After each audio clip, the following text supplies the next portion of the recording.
Okay, good morning. It's 9 o'clock. I'll ask everybody to be seated and ask everybody to stand for the Pledge of Allegiance. I pledge allegiance to the flag of the United States of America and to the republic for which it stands, one nation, under God, indivisible, with liberty and justice for all.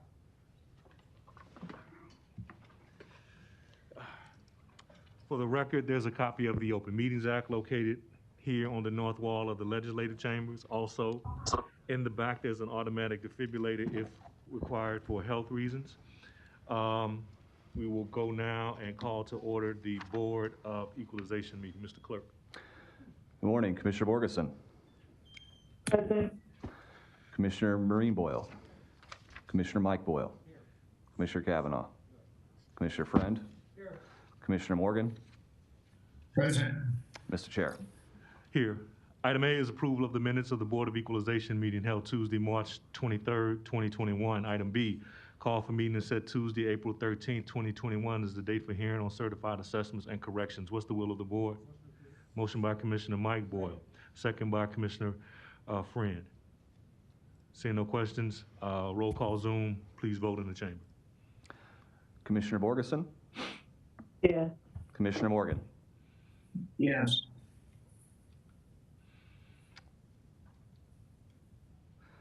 And Commissioners, I said something to Chair Rogers about this, but the system's being a little slow this morning, so it's going to take a minute. I'm sorry.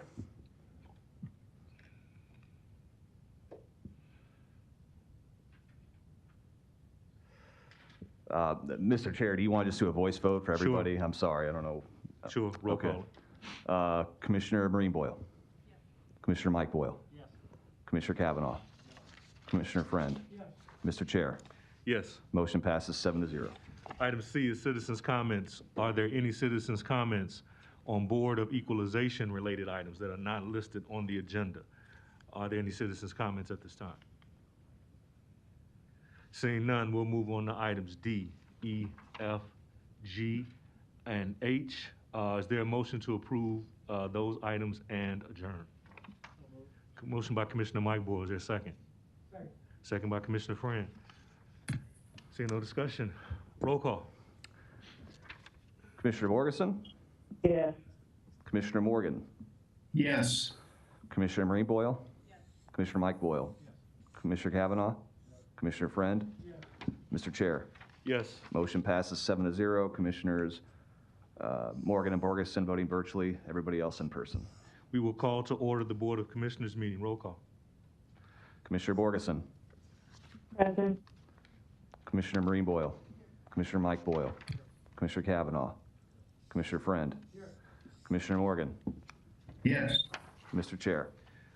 Here, item 1 is minutes and claims. Letter A is approval of the minutes of the Board of Commissioners meeting held Tuesday, March 23rd, 2021. Item B is approval of claims submitted for payment processed through Tuesday, April 26, 2021. What's the will of the board? Motion by Commissioner Mike Boyle. Is there a second? Second. Second by Commissioner Friend. Roll call. Commissioner Borgeson. Yes. Commissioner Morgan. Yes. Commissioner Marine Boyle. Yes. Commissioner Mike Boyle. Yes. Commissioner Kavanaugh. Commissioner Friend. Yes. Mr. Chair. Yes. Motion passes 7-0. Commissioners Borgeson and Morgan voting virtually, everyone else in person. We'll go on to the consent agenda. There are 8 items. What's the will of the board? Motion by Commissioner Mike Boyle. Is there a second? Second. Second by Commissioner Friend. Commissioner Boyle. Yes, I'd like to know what the item A is for starters, the third renewal of the Keno Lottery interlocal agreement. If there's any change or what this is? Mr. Bloomingdale, is Patrick. it?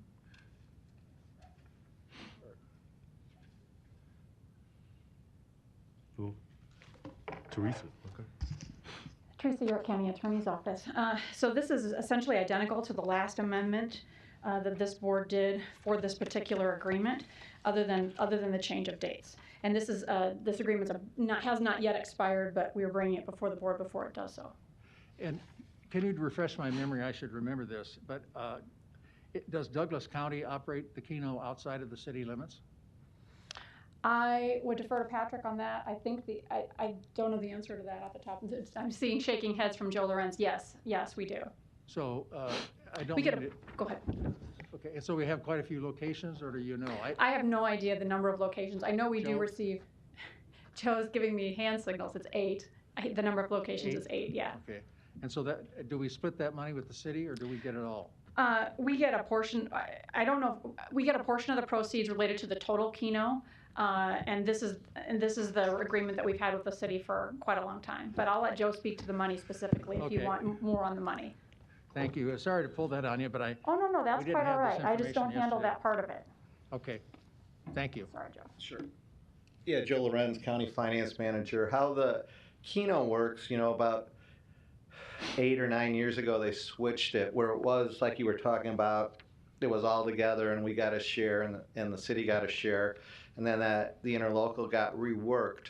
So now the city gets all the proceeds of how many locations are within the city limits, and we have about 8 locations outside the city limits, and we get the proceeds from those 8 stores, and it comes up to about $200,000 a year.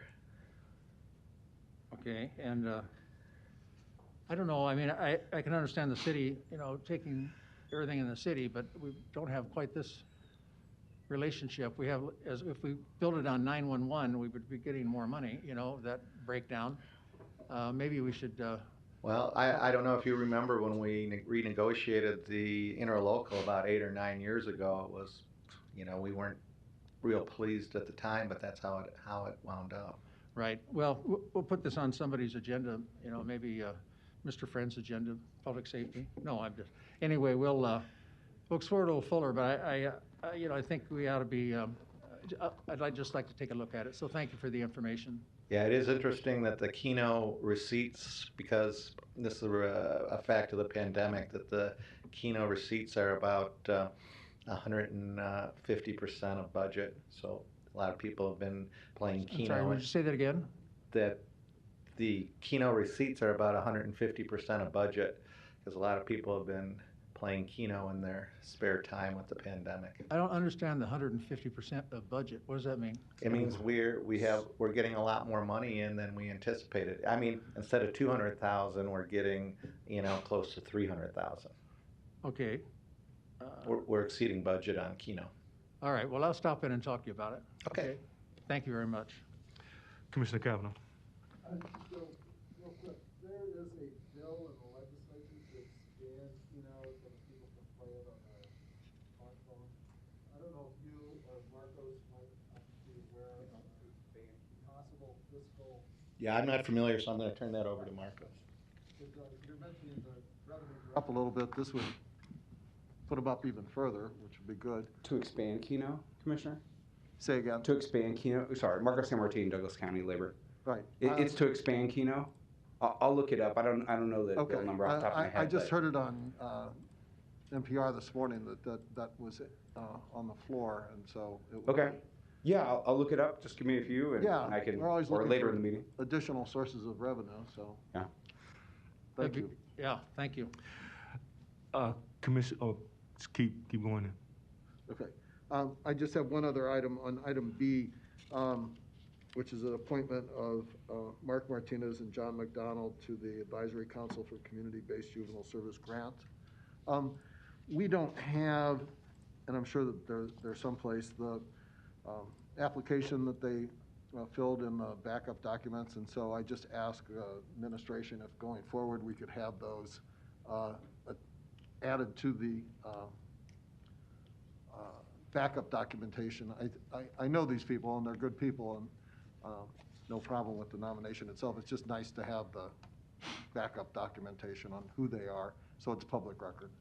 And Commissioner, we can work on that. Kim Havacutty, Deputy County Administrator over Juvenile Justice Reform. Under the current guidelines that the county has developed with regards to the community-based grant funds, there is no grant application. It just states within it that each of the commissioners gets to appoint a person. Right. But we can gladly create a form that would have the basic information that then would be available to all the commissioners. So we will gladly work on that. Thanks, Kim. I think Karen probably has a form that we use on boards that we do, probably generically would be the same, so. Right. That currently is not a requirement, but we will gladly add that. That'd be great. Thanks a lot. Okay, there is a motion and a second. Mr. Clerk, you want to make a note on H? Yes, on item H, if you look at the agreement, the signature is for Commissioner Borgeson, but it should be Eric Carlson, purchasing agent. So the correct stuff is in front of the commissioners, but if you went online, it would have Commissioner Borgeson instead of Mr. Carlson. So just wanted to note that Mr. Carlson's signing that, not Commissioner Borgeson. Okay. There is a motion and a second. Commissioner Boyd. Thanks. Just testing Karen's computer skills. Yes, thanks, Karen. I have a question about, and it's really, well, it's an item D. And I was just curious, is the amount of money in item 3 correct? It talks about an engineering agreement between HGM Architects and Douglas County for the replacement of a bridge. It gives on 192nd Street. And the only cost is $48,500. Is that some preliminary engineering, I assume? It can't be the total cost of a bridge. Is that what you think that is? No big deal, but I just want to be sure it's not a mistake. If nobody knows, we'll just go ahead and approve it and see Hold what up, here's happens. Joe. Joe Lorenz, County Finance, I think that's the architectural fee. Really? Yeah, the bridge itself would be a lot more, you're right. Yeah, no kidding. Okay, that sounds, thanks, thank you. And then I wanted to ask about, Joe, while you're there, I want to ask about item E, which is a resolution authorizing an addendum to Deloitte work order to continue to provide current CARES Act services until May 26, 2021. I was confused by this. We're not paying them any more money. No, we still have money left in the contract we signed with them, but when they extended the CARES Act deadline to December 31st, it gave people more time. So we haven't actually incurred the cost. A lot of the costs coming out of the health department for the vaccination process and locations. Metro Community College is a bit behind in their putting the HVACs in all their facilities, and the city of Ralston, we're just finishing up too. So, all the money we allocated, but it hasn't all been spent, and we don't really file it with the Office of the Inspector General till the money's been spent. So since, everybody got more time, and this thing's just getting delayed out, but we haven't, so we're still working within budget. It's just gonna take a little longer to get all the filings done. Okay, that's fine. I just, I do want to. Yeah, no more money. Okay, thanks a lot. Appreciate that. How much have we spent on Deloitte? Let me get back to you on the exact, I do have that number. I don't have it right in front of me. I will get back to you on that. But it's, I think the last time I looked, we still had like 200,000 left in our contractual amount.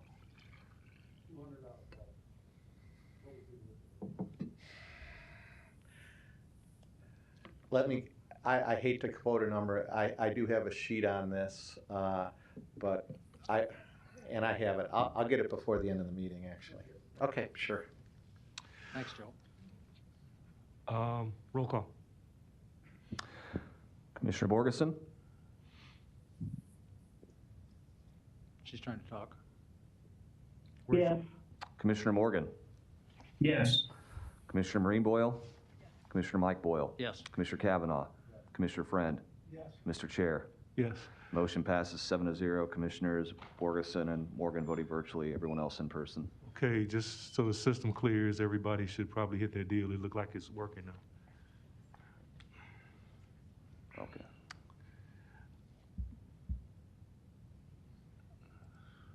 Okay. We'll move on to items 3.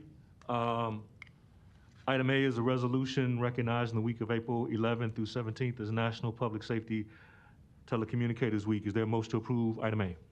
So moved. Motion by Commissioner Mike Boyle. Is there a second? Motion by Commissioner Friend. Roll call Zoom. Please vote in the chambers. Mr. Chair, I think there might be, I know Kathy Allen, our director, is on, and I don't know if there was going to be any staff with her. I wanted to say a few words, but Okay. again, we just want to recognize them and thank them because they truly are the first responders, and thank them for their dedication work to Douglas County. But they may want to say something, or actually, it looks like there'd be a couple there. Well, let's hold, and I didn't know that. If they're there, let me read it and be official with it. I was going to read the other two. Whereas the week of April 11th through 17th, 2021 has been declared National Public Safety Telecommunicators Week, with the intent to promote 911 awareness and to recognize the invaluable role of 911 operators and dispatchers have in the safety of our communities. And whereas emergencies can occur at any time of day or night, they may require police, fire, or emergency medical services. And whereas when an emergency occurs, the prompt response of police officers, firefighters, and paramedics is crucial to the protection of life and perseverance of property. And whereas the safety of our first responders is dependent on the quality and accuracy of information obtained from citizens who telephone the Douglas County 911 Emergency Communication Department. And whereas individual staffing our 911 center are the first and most critical contact our citizens have with emergency services, and whereas Douglas County 911 Emergency Communications Department dispatches for 15 regional agencies and receives over 500,000 calls each year, 24 hours per day, 365 days per year. And whereas our dispatchers and operators have contributed substantially to the apprehension of criminals, suppression of fires, and treatment of patients while continuing to exhibit compassion, understanding, and professionalism during the performance of their jobs, now therefore be it resolved by the Board of Commissioners of Douglas County that this board hereby declare the week of April 11th through April 17th, 2021 as National Public Health Safety Telecommunicators Week in honor of the men and women whose diligence and professionalism keep our community safe. Kathy, if you want to say something, you're on. And I see two staff here, so I'll hand it to you all first. And we'll see. We just want to say thank you for the recognition. We do work. I need you to state your name for the record. Michelle Comstock. Thanks. We work really hard at 911, all of us. We're busy all the time, try to keep the citizens and the first responders safe, so we really appreciate the recognition. Thank you all for your service. Kathy, do you want to say anything? Hi, yes, Kathy Allen, Director, Douglas County 911. All I can say is that I'm so proud of my staff. They've done such an amazing job, especially during this continued trying time of COVID. They've all reported to work and just done an amazing job, and I'm so very proud. Thank you, guys. Commissioner Friend. Thank you, Mr. Chair. Kathy and team, I was out there a couple weeks ago, and Is this microphone on? Your mic's not on. it's not. Can everybody hear me? No. I was out there a couple weeks ago, and Press that green button, it may be hot. No, well, press it again. all right. Well, Real quick, sorry, Commissioner Friend. Ron, does Mike need to Commissioner Boyle need to turn off his microphone? Is that what the problem is? Okay. I don't think any of them are. I just want to say thanks. It was a very impressive tour, and there were things I thought I knew a lot. There were things I just didn't understand, and I really appreciate it, Kathy and you guys. It was. It doesn't sound like it would be fascinating to take a tour, but it was, and especially the IT aspect of it. So thank you very much. Okay, there's a motion and a second. Please vote in-house and roll call Zoom. Commissioner Borgeson? Yes. Commissioner Morgan? Yes. And Commissioner Kavanaugh, how do you vote? Okay. Motion passes 7-0. Commissioners Borgeson and Morgan voting virtually, everybody else in person. Okay, I'm gonna do item C and then I'll come back to B, resolution declaring April 2021 as National County Government Month and recognize the commitment of the National Association of Counties. That counties matter and that counties play an essential role in the well-being of our community. So it reads, whereas the nation's 3,069 counties serve more than 300 million Americans and provide essential services to create healthy, safe, vibrant, and economically resilient communities. And whereas since 1991, the month of April has been National County Government Month, an annual celebration of county government. And whereas America's counties provide public health, justice, safety, infrastructure, transportation, technology, environmental stewardship, and economic services, and whereas under the leadership of 2021 National Association of Counties President Gary Moore, NACO is demonstrating how counties matter, especially in supporting residents and businesses during the coronavirus pandemic. And whereas due to the pandemic, this year has presented new challenges to local government, and the response from local health departments and associated agencies has been invaluable. And whereas throughout the pandemic, Douglas County has allocated millions of dollars to promote the well-being, health, and safety of residents through vaccine distribution and coordination, rental assistance, utility assistance, and community and small business grants, to name a few. Further, many county departments have significantly modified their operations to ensure the uninterrupted delivery of services to our community in the safest methods possible. And whereas Douglas County and all counties take pride in our responsibility to protect and enhance the health, welfare, and safety of residents in sensible and cost-effective ways. Now therefore be it resolved by this Board of County Commissioners in Douglas County, Nebraska, that this board hereby declares the month of April 2021 as National County Government Month and encourages all county officials, employees, schools, and residents to learn about the important role the counties play in the well-being of our community and to participate in county government awareness appreciation. Is there a motion and a second? Motion. Motion by Commissioner Dr. Maureen Boyle. Is there a second? Second. Second by Commissioner Mike Boyle. Seeing nothing, Mary Ann, as an officer, do you want to say anything?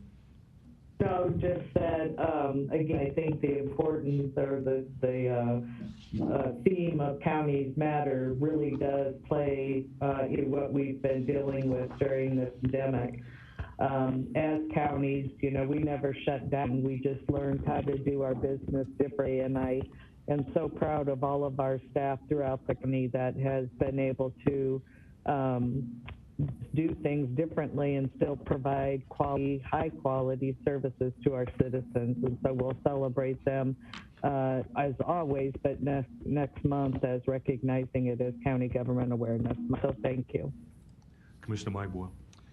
I just want to take a moment to recognize the leadership of Commissioner Mary Ann Borgeson. I've kind of lost track of when her office as national president ends, and so maybe this is premature, maybe it's a little late, but I lost track. It was really an unusual year because there was none of the meetings that were held, but I feel like I share an office with Mary Ann because I'm next door, and I could hear I could hear her talking on national business all the time.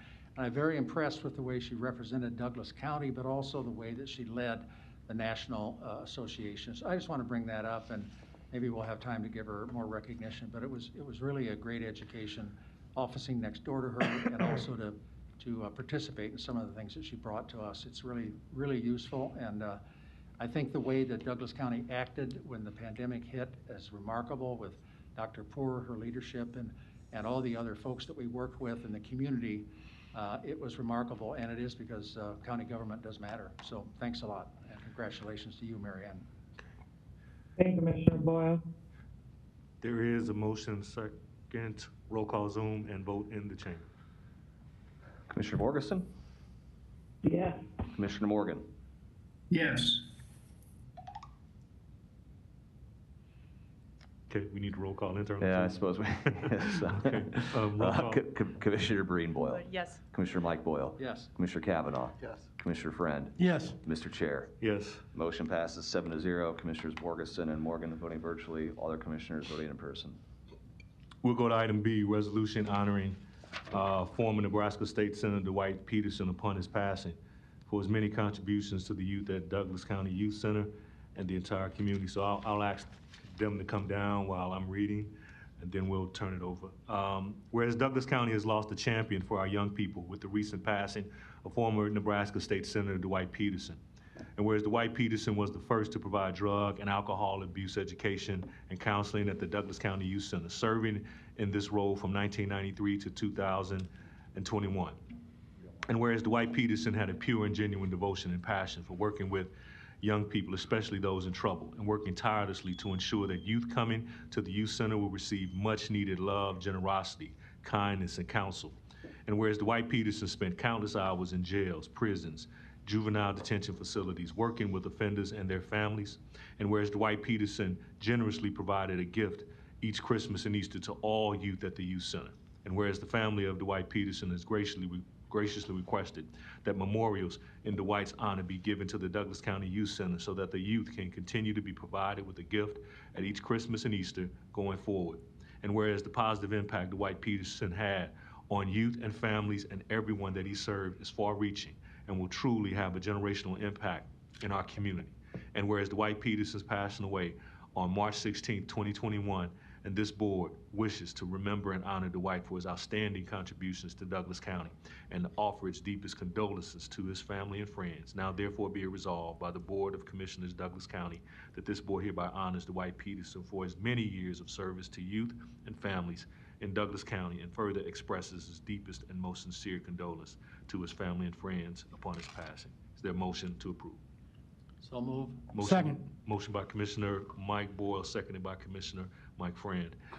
Brad. Yeah, good morning, Commissioners. Brad Alexander, Superintendent of Douglas County Youth Center. Thank you so much for taking the time to do this morning. I can't think of anyone that's more deserving of this than Dwight. Such an advocate for our youth. When I was putting together the resolution, it was amazing to me just how many years that he had spent at the youth center, and he was just such a wonderful example to everybody at the youth center in terms of literally how to treat people. The kind of relationship that we would like to see all of our staff develop with these young people. He was just a wonderful example of that. He gave me this plaque. There were so many things that I learned from Dwight, and Mark and I know are gonna miss, every morning, hearing that gravelly voice, "Good morning, boss," and that smile that just lit up a room, and yeah. But he loved the center, hain't the center, or hain't the sin, love the center, was something that he would always say. But he gave me this plaque, and it sits on my desk, and I just wanted to read this. Kids who never have any accountability for their actions will continue through life thinking nothing is their fault and that everything is owed to them. I mean, Dwight truly believed that kids needed to be held accountable, and he did that through his actions. When the kids left the youth center or an adult facility, the relationship with Dwight didn't end when they walked out that door. He was always available to them, and his desire was truly to see them be successful in life, just not while they're at the youth center or while they're at some facility. He really wanted to provide them with those tools that would help them to be successful going forward. And Michaela, thank you and your family so much for sharing Dwight with us at the youth center. I think he really did enjoy it there.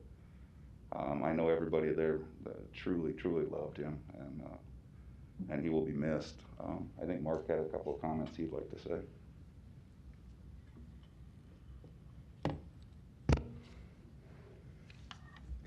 Mark LaFleur, Douglas County Youth Center. Dwight was special in that he could talk to anyone. And talking to children who are detained that may have been on drugs or alcohol, he found a way to reach them and pull them close. You can't fool children. They know if you care, and they know if you don't. Dwight cared. And you can tell by the number of children that came back as adults just to see him. He was my friend, and boy, I'm gonna miss him. Thank you. Thank you. Michaela?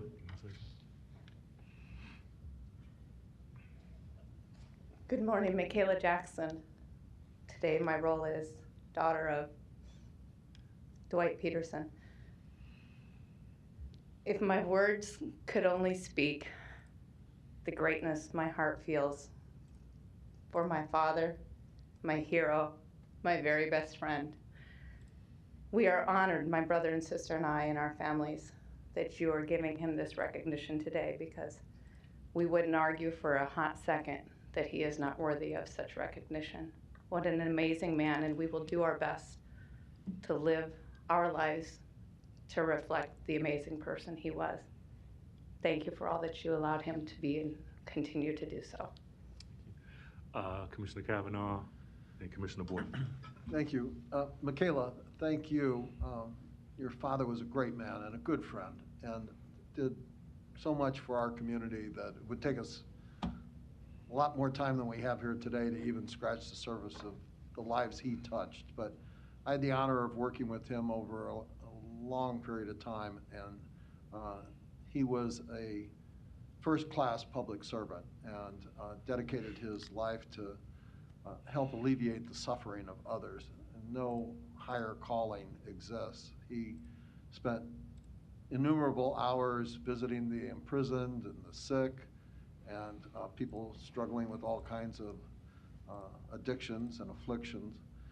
And he did a great job as a state senator in Lincoln. I know Mike shares this because we both worked with him on pretty much a daily basis when he was down there. Just a super guy, great sense of humor. I can't tell you how many times he cracked me up with his sense of humor. And we are honored to do this small token of our esteem. And I really appreciate you bringing the Mickey Mouse mask, because one of Dwight's hallmarks was his apparently inexhaustible supply of Mickey Mouse ties. I don't know how many he had. You must have a closet full. But it was just a small example of the man's humor and great heart. So thank you, and God bless. Commissioner Boyle. Yes, Michaela, I want to add my 2 cents too. I had some experience with his loving heart. I had a father tell me quite a few years ago now about the kind of treatment and the reaction that his son had from your father's care, who he said, this man is a saint, the way he got into my son's soul and really delivered. And, you know, he kept a true compass. In my book, he was constant. He was just and of course, always break into a smile whenever I saw him. And one of the funnier things, I ran into him a couple times over the years, and I ran into him at, I don't know, Target, one of the big box stores.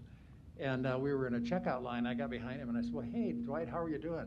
And he turned around in a loud voice. He said, well, I'm still in jail. Well, of course, all the other people turned their heads and looked, who in the world am I? Who's this fugitive, you know, behind me? And he did that on purpose. I'm still in jail, and everybody turns their head. Anyway, he was really terrific. And he always had a sparkle in his eye, kind of mischievous and, enjoying life and seeing all the good in people. So, I'm going to make a suggestion today that I did one time before. I was at and Chris Rogers is going to roll his eyes and go, oh no, not again. When I was speaking at the funeral service for Charles B. Washington, here we go. When I was speaking at the service for Charles B. Washington, who was a leader in Omaha's North Side, I said to the congregation that I was mayor at the time, that the North Omaha Library should be renamed Charles B. Washington Branch, and it was done.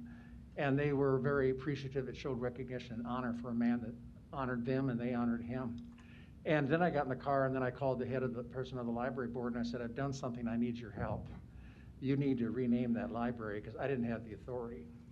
So today, what I want to suggest, I think there's going to be, I'm sure, in the new facility, a reconciliation room, a healing room, something that's appropriate. And I strongly suggest, I don't have the authority, but I strongly suggest that we look at naming that room the Dwight Peterson Room, including a smiling photo of him as engraved, and also the appropriate Minnie and Mickey Mouse characters, if we can get permission from Disney to use them. So anyway, I'm gonna battle for that, because he needs to be recognized all the time and remembered for who he was and what he brought, the love that he brought to our people. So thank you. Our children are grateful. Thank you. And I am too. Commissioner Friend. Thank you, Mr. Chair. Michaela, Commissioner Kavanaugh is right. I served with your dad for 6 years, and people have already mentioned his sense of humor.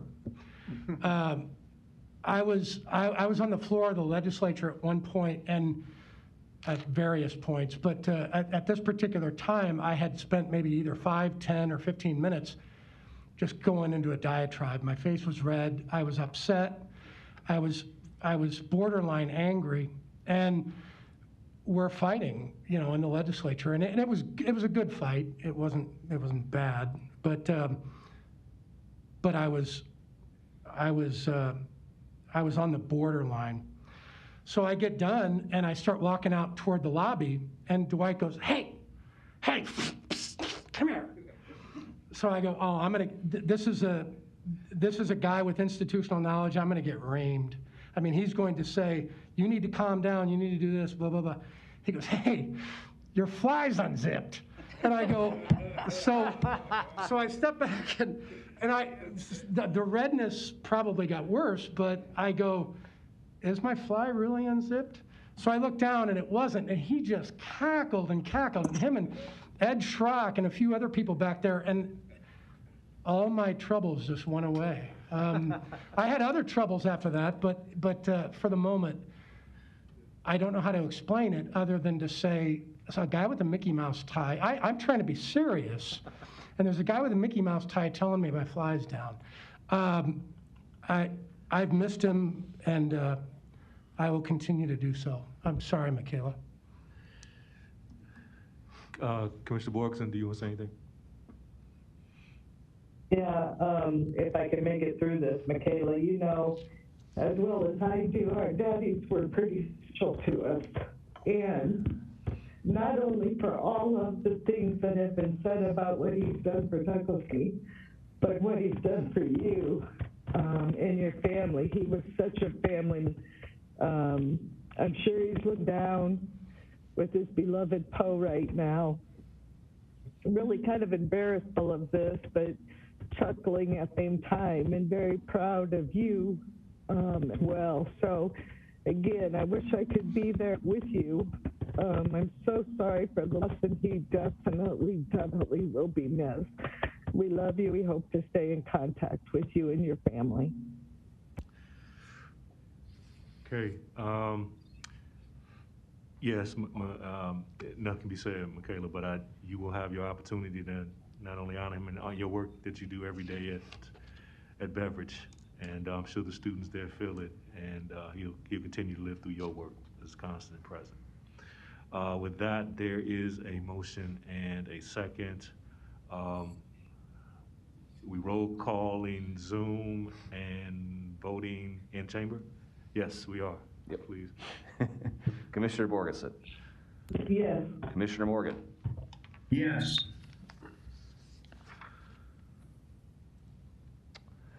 Motion passes 7-0. Commissioners Borgeson and Morgan voting virtually, all other commissioners voting in person. Thank you all. And again, go on item C, citizens' comments. This is an opportunity for citizens to comment on board of commissioner-related items not listed on the agenda. Again, board of commissioner-related items not listed on the agenda. Are there any citizens' comments?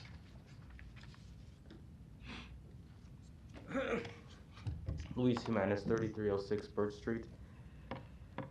I have a question for the board. You're probably not going to be able to answer it, but I remember when the county board and the city council approved financing a mailer to the voters of Douglas County so they can request their early ballots, information on requesting your early ballot. And the commissioner of the election commission denied that request, and I haven't been able to find out what the reason was for that denial. I think Mike Boyle said that he may not have the authority to deny that request when the county and the city want to spend that money. I think it was a very important thing to do for the election commission because of the city elections being on an off year. By law, the Omaha elections happen after a presidential election. And there's, in certain elections, there isn't much participation. Every 2 years, there's a national election. For example, in 2020, there's probably, or 2022, there's probably going to be less voters nationwide and in here in Nebraska than in 2020. The thing is, it's every 2 years. That's what people need to realize. It's not every 4 years that you vote. It's every 2 years. And so it's compounded in that lack of participation in the Omaha city elections because people aren't aware or they forget. Even people that I've talked to, because I am involved in campaigns, that it's Omaha election. Well, I already talked to you like 4 years ago and didn't remember that they're municipal voters. So that's concerning to me. I'd like to know why Mr. Cruz did not send out a mailer. Perhaps he could still do that for the general election. If the commissioners have talked to the election commission about this, I'd like to know. Thank you. Mike, you have to be like 1 point. We can't that's okay. debate with this. Okay. I can't respond, right? No. Okay, that's fine. Anyone else, citizens' comments? Again, seeing none, we'll move on to presentations. And item A is the COVID-19 update and COVID-19 vaccination plan update. I see you, Dr. Poor, and it's on you. Good morning, commissioners. And thank you for letting me talk to you about and my first question, I think we all should ask ourselves, what are we seeing in our community in regards to spread of the virus? And I have to tell you, we are seeing some increases in our community. Our cases last week compared to the week before have increased by 371 cases. And that is significant. Some of it has to do with some late reporting from the state, but still not 371 cases. So we have seen an increase of 47% in our cases in the last week. We have also seen an increase in testing, which I think is encouraging. And we have seen 3,400 more tests being done last week for a 26% increase. Our positivity rate also has increased to 6.9% if we look at it test over test. So it's no surprise that if any of you read the New York Times this morning again, Douglas County is in the high risk area. Our hospitalization are pretty flat at this time, and that's good news. We have at this time, as of last night, 70 inpatients with COVID-related illness in our Omaha hospitals. 29 of them are in the ICUs, and 11 of them are on ventilators. That's pretty similar to what we saw the previous week. We are reporting 682 deaths. Of that, 12 of them unfortunately occurred this month in March, which however is still a very low number compared to previous.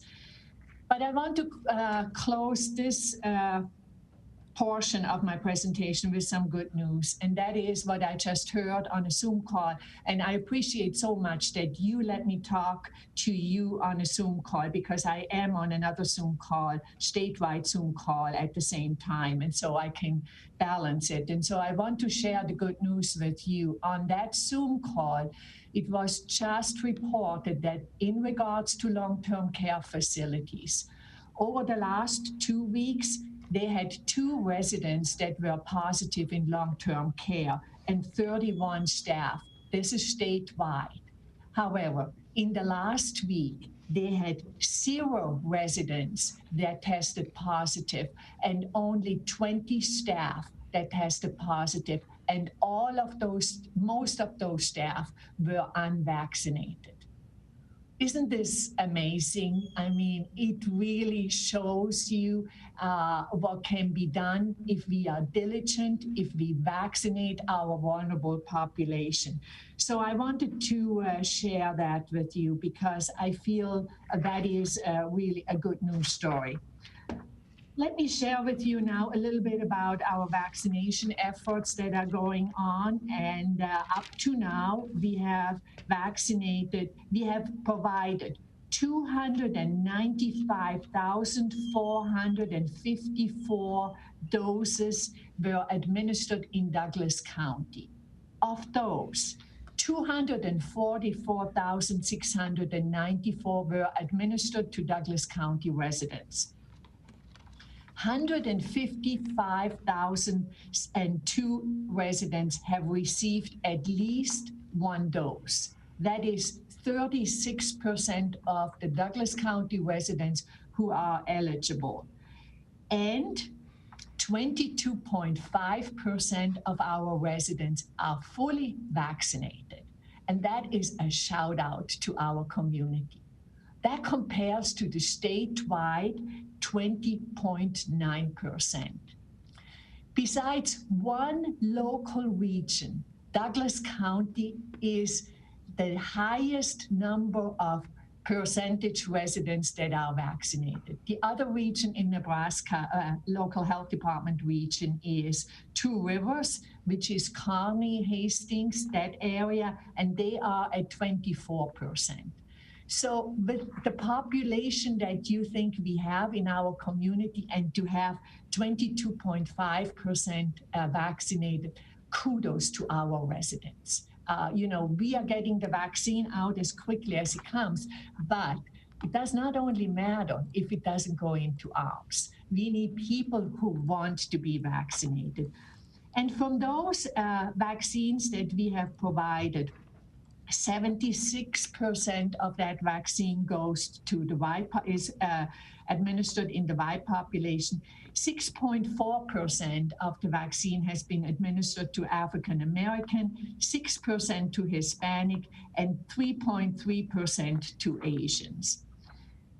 Last week, we heard that this week, actually, we received 15,070 doses of vaccine, and we are receiving 4,000 doses of Johnson & Johnson. We haven't received the Johnson & Johnson yet, but it should come any day. And the Johnson & Johnson is really this week for correction, homeless shelter, and other congregate living.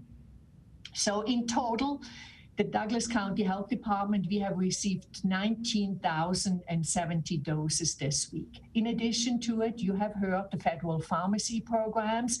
We don't have good visibility on what those doses are, but many of the Hy-Vee pharmacies and Kohl's pharmacies have received direct allocations from the federal government. The FQHCs are receiving direct allocation, and the community pharmacies. So it really has opened up what is available to the community as a whole. I also will tell you, in regards to clinics, we have really tried to make sure that we can open up as much as possible. So we had a clinic at Girls Inc. on a Saturday, and we were able to provide 878 vaccines to individuals. It was fabulous. It was like a big celebration. It was music there. They were giving out raffle tickets, and it really filled my heart. I have to say that. It's something that I need to do when I'm feeling a little bit down. I think from now on, I'm going to go to a clinic and assist them and work with them.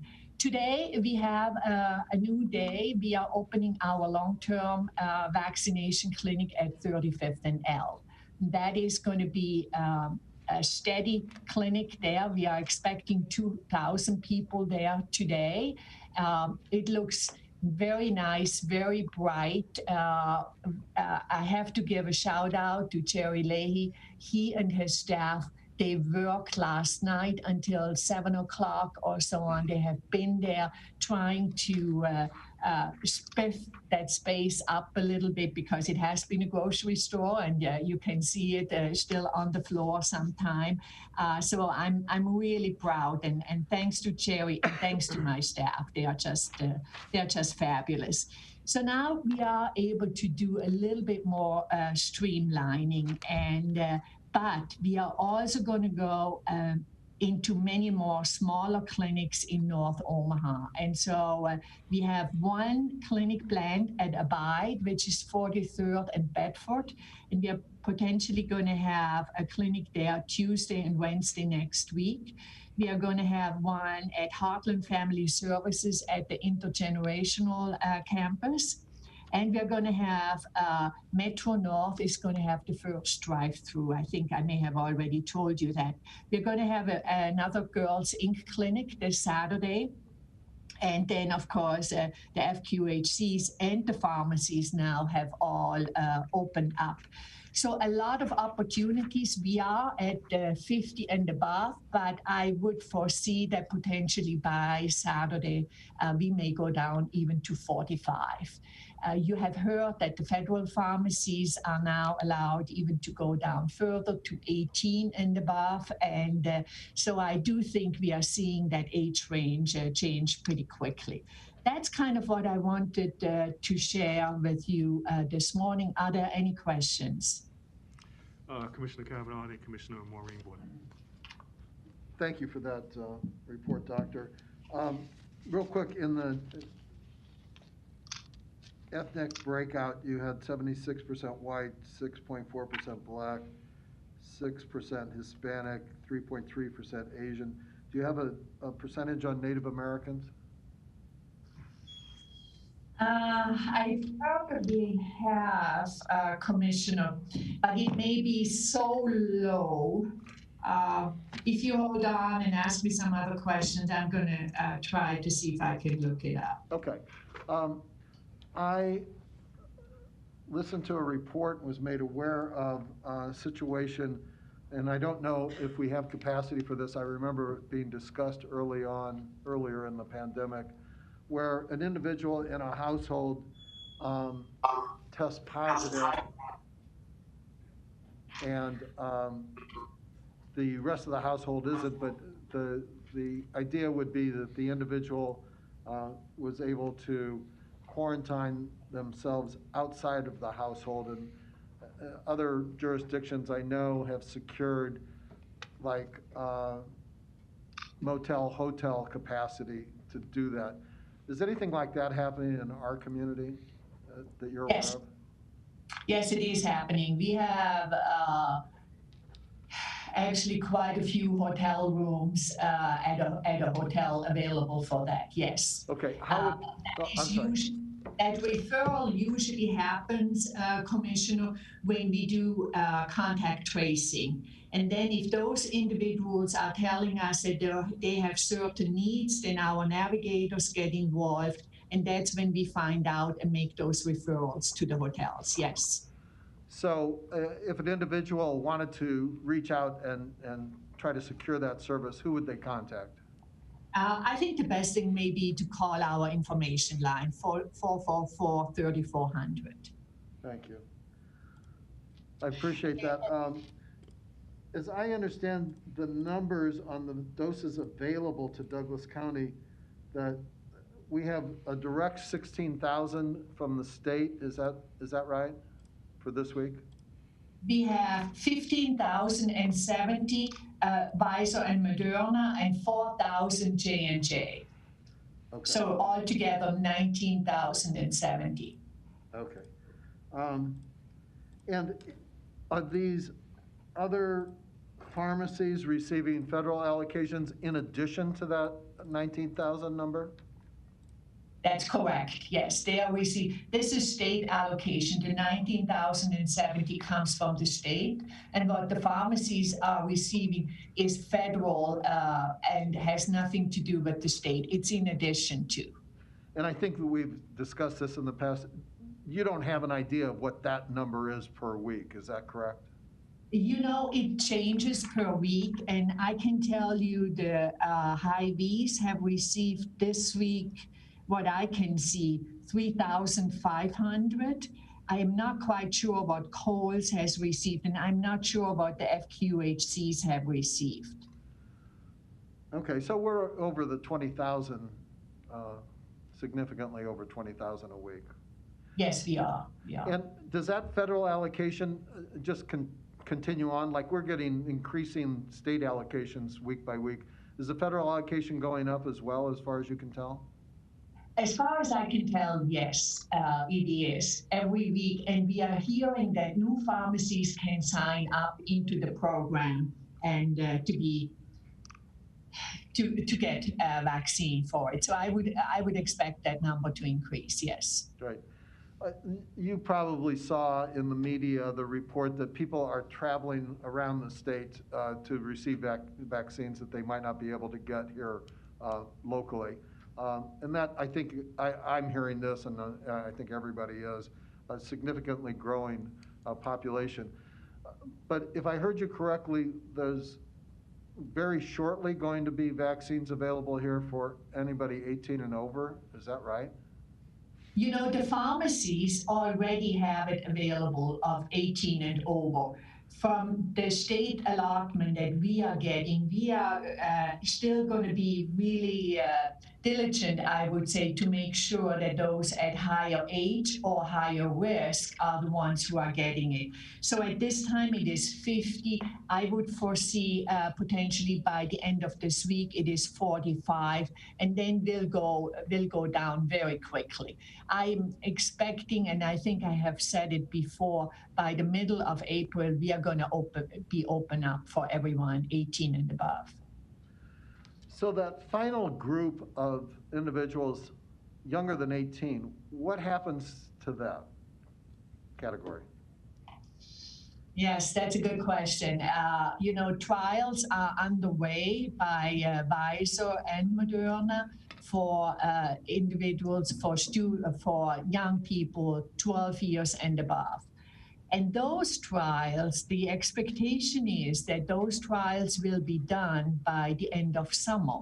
So depending on what those results are going to show, you could actually see potential vaccination by fall for those 12 and above.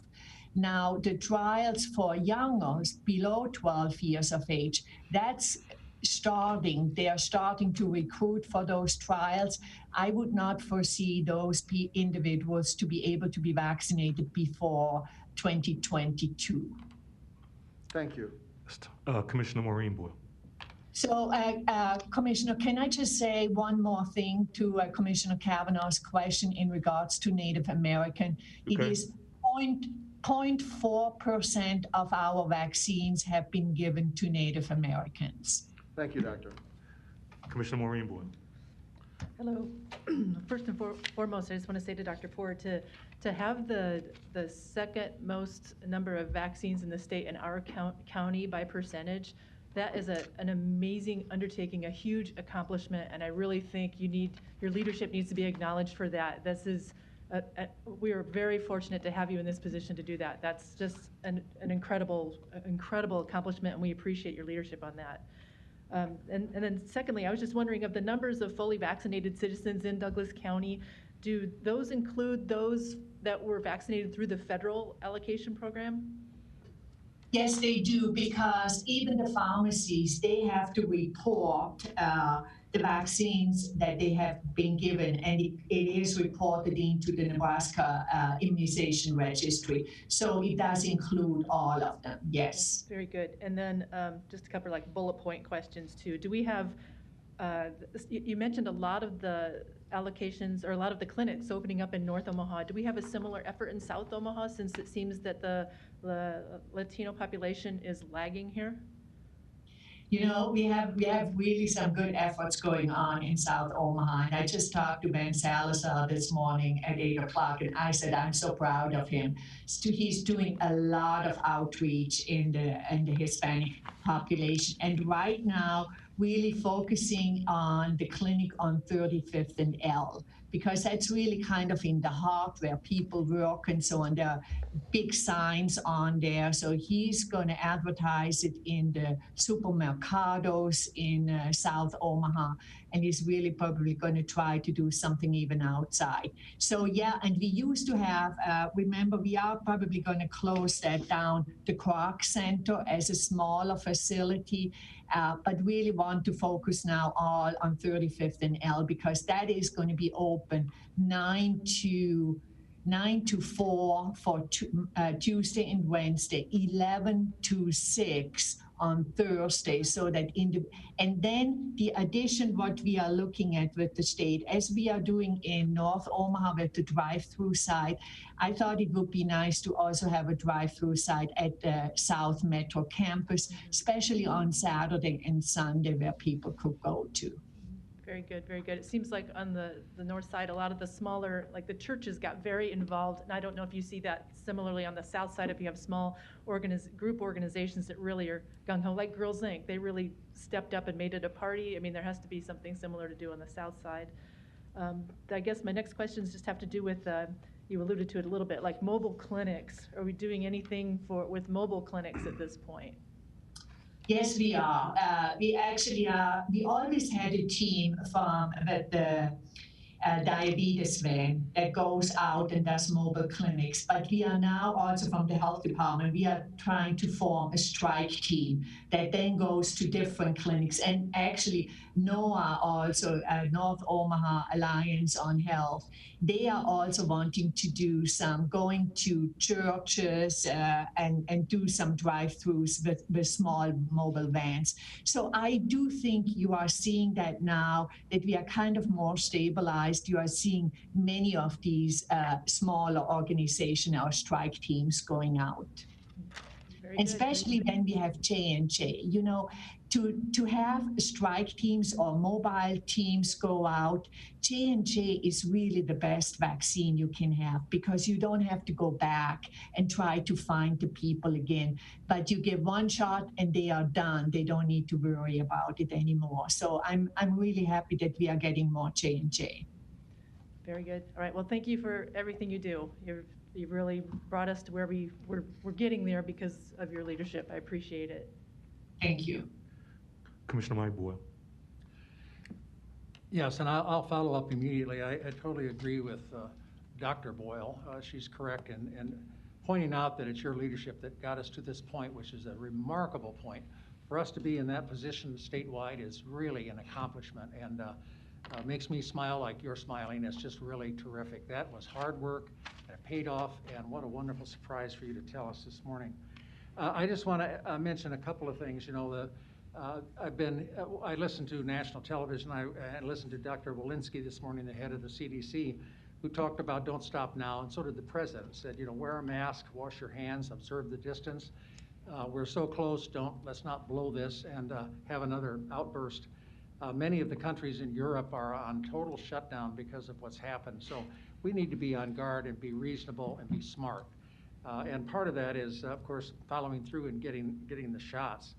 And I really appreciate what you've done in South Omaha, particularly with having Ben Salazar working. I talked to him 3 times yesterday, and Ben is going to be passing out flyers.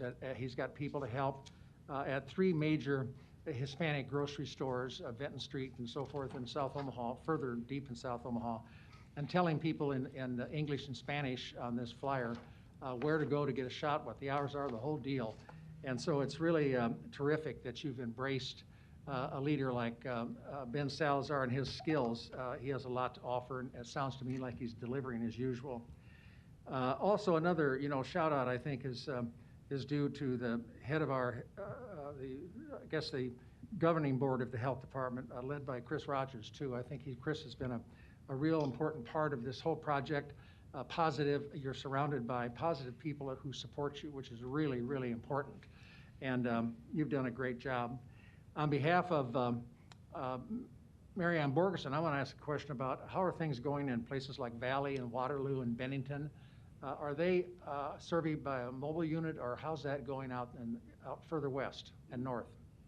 You know, so we have the 144th and Millard, and but we are now talking to the fire departments out in Valley if we actually could set up some mobile units out there. because I'm hearing that people would like to have some options out there too. So we are looking into that. Oh, that's great. That's great. And finally, I want to ask, what is, if someone wants to sign up, so I know you gave the phone number, the 444-3400. Is that the correct number to sign up if you don't have internet service? That is the correct number, yes. And we are increasing that personnel by another 10 people today because that phone line is going crazy. That's wonderful. And then if they want to do it online, what's the address? Is it Douglas County Health Department or something? Correct. It's douglascountyhealth.com, and you can go on that website, and there is a click on there and make an appointment. Okay, well, thank you very much again for your leadership, and congratulations on that spectacular percentage. You have the smile of a really great competitor, which I love it. It's a good way to, and you're winning. Thanks, Doctor. Thank you. I'm not seeing internal. Mary Ann, yeah, Commissioner Borgeson. Well, Commissioner Boyle has been reading my mind this morning because I actually was going to ask that same question about our western part of the county, which Dr. Poor isn't surprised asking about it. But I have heard a written request from folks that would like to have the same consideration clinics out in that part of the county. And so I'm glad that we're having conversations now because, again, I think it's important we reach the entire county. Exactly. And you saw Saturday, the community pharmacy had the clinic at Embassy Suites in La Vista, and that was a collaboration between our department and Sarpy County Health Department. But I also thought it was important because it really made it a little bit easier for individuals from Valley and Gretna and everybody to come there. And I think while they are going to serve second doses in about 3 weeks. All right, that's great. Okay. Not seeing anything. Thank you, Dr. Poor. Thank you. Thank you, Dr. Poor. We'll go to item B and an update on the match rental mortgage assistance program funded from the $2 million from Douglas County. Is somebody in chamber or somebody online? Randy McCoy's online. Okay. Good morning, Commissioners. Thank you for inviting me back this morning. I appreciate it. Things are going well with the rental assistance program. Are we able to look at the PowerPoint? Somebody's handing something out. Randy, And I think have she's hard working with copies on our end. Do you want to share it from your side? Yeah, I sure can. Okay. Let me get to that. The magic of Zoom and all that, I guess.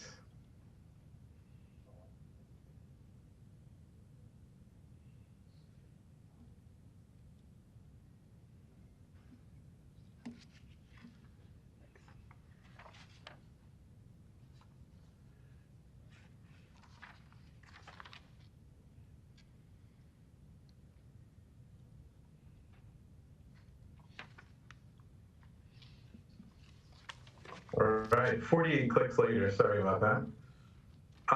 So the Douglas County Rental Assistance Program has been in full swing for about a month now. Just a quick update on sort of the history and talking with Commissioners Boyle and Borgeson and others over the last month. I mean, the intent was for Douglas County to be able to ensure that rental assistance was available between the period when the CARES Act funds ended with Douglas County General Assistance at the end of 2020 and when the new Treasury funds were available, and that was appropriated in December of last year by Congress. And so to make sure that there were funds available within the community to help people with rent and mortgage so that they didn't lose their housing during the middle of the pandemic. I'm going to kind of skip this slide for just a second, but we will come back to it. This is the number of applications approved over the last 3 weeks. And as you can see, our hope and goal was that, there would be a little bit of a slower ramp up period, and then it would go up drastically. And we have seen that. This is through last week. This week we are continuing to process applications. Right now there are about 500 applications that are being processed, which means that they are in different states of the application process. And so someone makes initial contact with us. We collect their initial information, provide them a link to the full assessment. They complete that assessment. We then contact them if there are any questions or any other documents that we need, contact the landlords, our property managers to verify information, to get a specific amount of money that is owed and back rent and things like that, and then close the circle and initiate payments. We will begin transitioning to the City of Omaha Rental Assistance Program. It is that federal treasury money that we were hoping that the Douglas County funds would fill the gap in very shortly, and we'll circle back to that in just one moment. The amount of assistance that has been provided through last week is just over $1 million, so just over half of the $2 million that was allocated within the first 3 weeks has been dispersed. We have about just under $1 million remaining. The average cost through the first 3 weeks has been about $3,200, $3,166 per household. One of the things that we have seen, especially last week, is a higher than normal number of households coming in that have significant arrearages.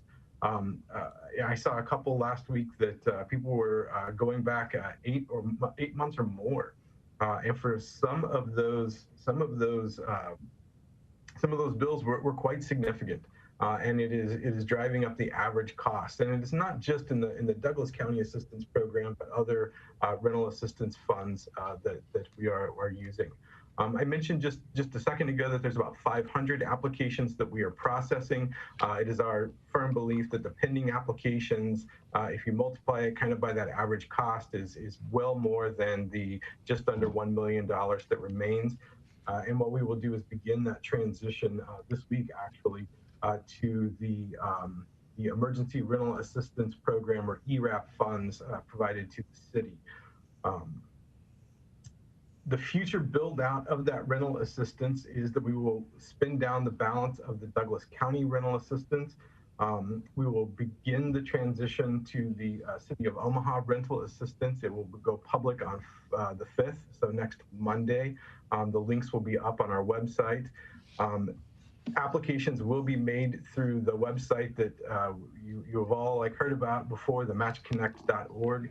You will also be able to do it by phone or in person at select locations. A phone bank is being set up right now that will go live on the 5th, so people can call in, they can ask questions. If they don't have access to the internet or a computer, they can do the application on the phone.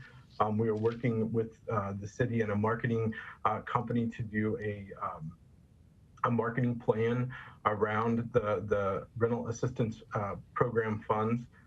And right now, if you look at matchconnect.org, what it would tell you is that Douglas County that we're not taking any more applications for the Douglas County rental assistance, because we're positive that the 500 that we have in process will expend the rest of the funds. And then what we will do is for the rest of those 500, so if we run out of funds, we'll begin to transition them to the treasury funds through the city, so that there's no interruption. They're not going to have to do anything additional. It'll just be transitioning those applications into the ERAP, collecting the documentation that is necessary for that, and then just processing it just like they would. So they shouldn't notice any significant changes from one process to the other.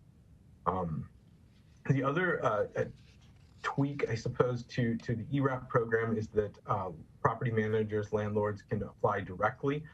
The one thing that we're going to ask of them beginning next week is they would all have to have tenants' approval to submit an application on their behalf. And there will be a form that will go up along with the tenant-based assessment on the 5th for landlords and property owners to get that form, have their tenants sign it so that they can begin the application process on their behalf. And that is, by Treasury's guidance, a requirement for property managers and owners to get that signed. So all in all, it is going well. The money is being used very rapidly. I know that as of last Friday, we had distributed just over $1.8 million during the month of March. The bulk of that, just over $1 million, being the Douglas County rental assistance, and about $800,000 from other private sources. And if you have any questions, I am Commissioner quite Kavanaugh. happy to. Thank you for that, Mr. McCoy. That's great news. The fact that you're going to run through the $2 million that was allocated is exactly, what we wanted, and so good for you.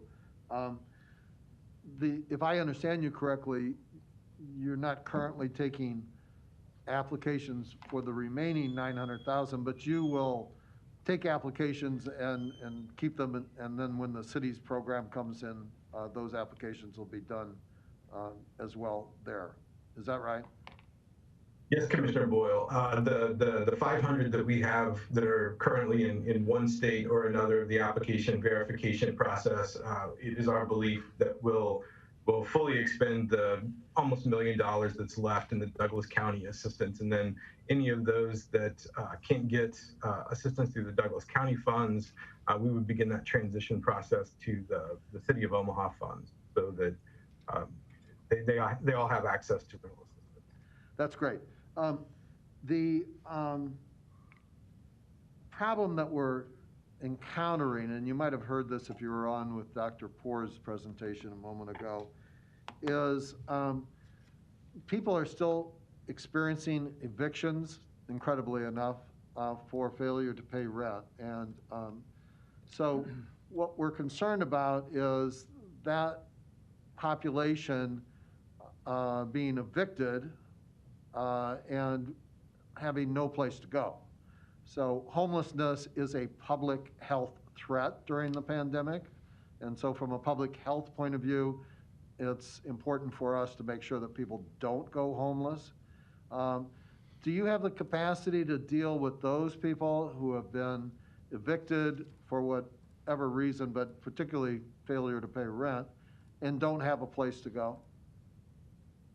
There is capacity within the existing shelter system currently. We have worked very hard over the last year in conjunction with Douglas County, with UNMC and others to do a few things. One is to make sure that supporting the shelters and their efforts to be able to social distance, to be able to have testing, vaccination, all those kinds of procedures that they would need to keep shelters as safe as possible. Part of that also was the winter planning project that was implemented with a number of nonprofits and also with the city, where we were providing non-congregate sheltering in hotels. It was also done by Douglas County Health Department in 2020, and we kind of picked it up starting in 2021. So there were places available in hotels in the community for individuals who were either older, at higher risk of being in shelter based on health conditions, or if there weren't spaces available in shelter for them. And so just as an example, maybe a family with 2 or 3 kids, 5 or 6 people in the household, but there weren't enough shelter spaces for them on the day that they needed shelter. That was someone who may end up in a non-congregate shelter. So there is some of that capacity.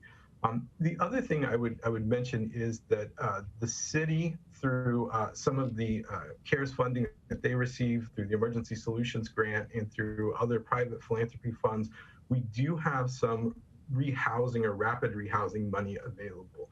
And so if a household does become homeless and may have to go to a shelter or one of the non-congregate hotels, there is the opportunity to help them out with initial deposits, application fees, first month's rent, things like that, to help them get back into housing as quickly as possible. The big caveat there, of course, is finding affordable housing or available housing for them to go to, but it's just an additional kind of backstop to help with that pressure. Right. So, here's a scenario, and I wonder if these people can turn to you at the metro area continuum of care for the homeless for help. if I get evicted for any reason, but certainly for failure to pay rent, and then I'm not working because of COVID, I've been laid off or furloughed or whatever, and yet I have a little bit of resources to get another apartment.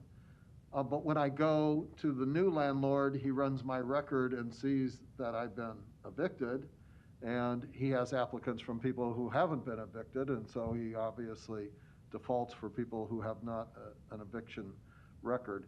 People like that, can they turn to you at Match for assistance?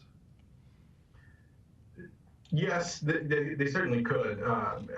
We would probably, if I got that phone call, I would refer those individuals to one of our partner agencies who is better versed than personally I am at it, or one of our staff would help them identify other possible places that they could rent from. But that, you're right, Commissioner, that is one of those gaps that exists within the community and the system, not just in Douglas County and Omaha, but one of those things across the country that if you have an eviction on your record, it becomes more and more difficult to find the next place to live, especially in tight housing markets. Right. So people in that position could reach out to you at your 402-957-1747 number. We can come back. Hold Yes, on. sir. Hold on that. We can come back to it, but time's on that. Commissioner Boyle. Yes, what is the best telephone number to reach you, Randy? For the assistance program? Yes, that Commissioner Kavanaugh was just talking about, 402. Yeah. Yeah, it's the 402. You can give it to us later if you don't have it, right? Yeah, it should be on the handout. Okay, good deal. That was distributed, sir. Okay, that's good. I'll get that put together. I've got a few comments I want to make. First of all, I just want to say that you are a very important partner of ours. You're one of the guys on the ground who effectively delivers services and fulfills the needs. That's the function of county government, is to meet the needs of those people who are really in trouble, and you're delivering them for us. And I want to thank you very much for what you do day in and day out, effectively taking care of those problems. I also want to mention that long-term, what I would like to do, particularly because there's such a shortage of affordable housing, you find that many times we can put together programs. I used to be on the board of Holy Name Housing Corporation, and they have put together a rent-to-own program. And in all the years, I think they're approaching over 25 years of service now to the North Omaha community primarily, very far west as well. But they have put together this counseling program for credit and so forth, and they get people in homes, and they take their rent and they save it, and they turn around and let them use it for a down payment. And it's an effective program to get people into home ownership, which is one of the great stabilizers of families and people. When they have a home that they own, the pride and all the rest of it that comes with it. And it also gives them a way out of this rental trap that they get in, and they can't afford to make the rent, and they become a victim of eviction. And this is going to be a confession, but I used to represent the landlords, so I'm fully aware. I used to do evictions by the dozen, and it was always very painful for me to see what was going on. But lawyers do things sometimes that are painful, and that's what I did. So that was my confession. So I'm looking for forgiveness sometime. Anyway, but poverty is such a cause of so many things that are wrong in our community. When after World War II, there was a program to get housing for people coming home from the service. And of course, the way things were in the late 40s and early 50s, it was clearly discriminatory that did not even allow the black people or the people of brown or any of the other colors that aren't white to have a chance to get into those neighborhoods. It was simply redlined. And so we need to figure out a way to start serving those people specially, just like the white people in my ethnic group. All of us who were able to do things because of our color, we need to really focus on trying to do that, I think, for people of color. And one of the ways we might be able to do some of this rent-to-own program, I think, I'm really high on it, and I want to talk to you and about it, but is work with Holy Name Housing and work with them on how they do things and don't necessarily duplicate what they do. Work with NIFA, the Nebraska Investment Finance Authority, work with Omaha 100, and try to get this all, turned around. And frankly, I ran in, because of my work with landlords, I've run into landlords who want out. They want out. And I know a man who's pretty close to 80, who's pretty tired of trying to maintain these homes. His wife just died not too long ago, and I think he's ready to sell. We need to figure out how to get those homes in the hands of the people who are living there, the renters. We need to figure out a way to get them into affordable housing. So that's really what I wanted to say to you, and you're such an important partner that I think you're the one I want to talk to and listen to about how we could get this done, because I think it could make a terrific and big difference. Years ago, we had a program, I was listening in the budget to the Department of Condemnation, and then I was listening to housing, and they were, one department bragged about how many houses they tore down, and the next one I was listening to for budget purposes was how many homes they built. So I said, you two need to get together. And they did, and they started to save homes, and we started selling houses, believe it or not, for $1. We would sell them for $1, and we had a lottery. And it worked. I had one of the homeowners who won that first lottery come to me several years later and tell me that it was the first time he had ever slept in a bed. A family of 5 was sleeping in a car. So these changes can happen if we get creative and recognize our responsibility to others, and that's what we're doing. So anyway, I want to say thank you for your work, and I'll be in touch with you, and I really appreciate it. Thank you very much. You're doing a great job, Randy. Thank you. Thank you, Commissioner. We appreciate that. Commissioner Kavanaugh, do you want to continue? Yes, Mr. McCoy, I think that number to contact you is 402-957-1747, is that right? Yes, sir. So I would also say that beginning on Monday, there will be a phone bank that people can contact, and that number will come out. People won't be surprised when they see it, but people can reach out to it as well, not only to ask questions about the assistance program, but also if they don't have access to computers or internet, to be able to start the application process. that's very important. Is this going to be a phone bank run by Match, or who's going to be in charge of that? It will be a subcontractor. So we are subcontracting with them to operate the phone bank as part of that Treasury-funded rental assistance program. Can you make sure that we get that information so that we can put it on the Douglas County website so that people can check that number with us as well?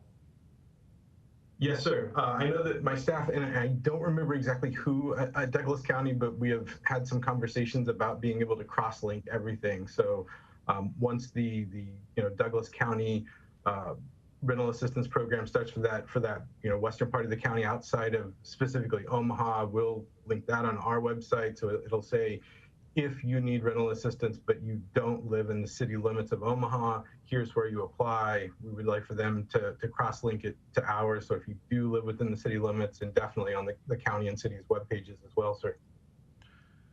Thank you. That's great. And thanks for what you're doing. Thank you. Seeing nothing internal, seeing nothing online. Thank you all. Appreciate it. Thank you. Thank you. We're going on to item C, and it's an update from the Omaha Dollar Energy on the utility assistance program. It is administering with the $2 million of fund provided by Douglas County. Is that somebody else online? I don't see anybody in the chamber. Lindsay from Dollar General. Okay. Lindsay. Good morning. Yep, sorry, good morning, I'm here. Do I need to share my screen, or does everyone have a copy of the PowerPoint? We have hard copies if you want to share your screen, Lindsay. Okay, I don't, I'll have to log into a different, to share, but if it's okay, if you guys have hard copies, can I just go on without sharing? Yes. Okay, great. Okay, so we are currently, Dollar Energy Fund is currently managing a new program for OPPD and MUD, a new energy assistance program called the COVID-19 Global Pandemic Utility Assistance Program. We began on Monday, February 22nd, and within a few days, we had thousands and thousands of applications. So just a quick update on the program. The maximum grant is $1,000. It's $500 for OPPD and $500 for MUD. Customers can apply at a local community-based organization or online using the Dollar Energy Fund My App portal. On to the next slide, our current guidelines that the customer had to have been negatively affected by COVID-19. The applicant is listed as the customer of record for the utility services being provided. The applicant or a member of the household for which they are applying is a citizen or qualified alien of the United States. The income must be at or below the 300% of federal income poverty guidelines, and they must have an inability to pay their utilities due to COVID-19. On to the next slide. Here's just an update on our statistics. For MUD, this was as of yesterday. We have 610 applications in the pre-screen, which means applications did not get past the pre-screen. They were denied due to be either non-resident of Douglas County or their income was over the 300% of the FPIG. The income, waiting for income is 0 and in progress is 3. Now, I wanted to let you know why these numbers are so low.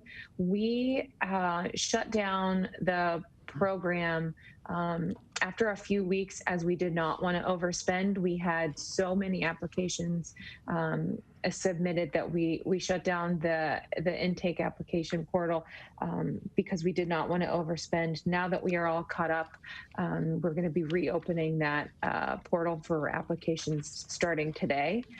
So we currently have 2,374 applications completed for MUD, a total of 1,280 grants, which is $640,000 granted so far. Moving on to the next slide, OPPD statistics as of yesterday, we had 508 that did not make it out of the pre-screen. We have 0 waiting for income documentation and 0 in progress. We had 2,321 total applications. We have granted 1,200, I have this number wrong. It's either 1,287, I believe, for a total dollars granted is $639,500. So again, we have a little bit left for each OPPD and MUD, and we'll be reopening the program as of today. That it, Liz? That's all I got. Commissioner Kavanaugh. Thank you. Lindsay, just for the record, I don't think you identified yourself. You just appear as Lindsay on our screen. Oh, I'm sorry. Lindsay Mulvihill with Dollar Energy Fund. Thanks. Listen, thanks for this. It's great. I got a question on the application pause that you mentioned. What date did that occur? That we shut down. I'm not exactly sure of the date. I know it was about 2 to 3 weeks past, and I know we shut down OPPD before we shut down MUD, but I can get you those dates. Okay. And I understand your concern about running through the allocated amount. Here's my concern, that we have people who are without utilities.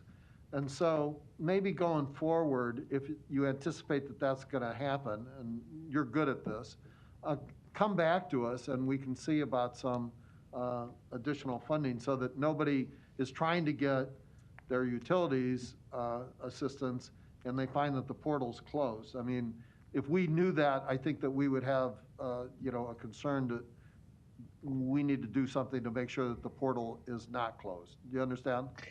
We do, but also keep in mind that both of the energy assistance programs are also running concurrently with OPPD and MUD. So yes, we shut down this program for a short amount of time, but the other program was also running as well. So they could apply through the energy assistance program that OPPD and MUD are already running. And that's good to know. So there was a fallback. I mean, people weren't actually falling through the floor on this and getting their utilities shut off, right? Okay. Correct.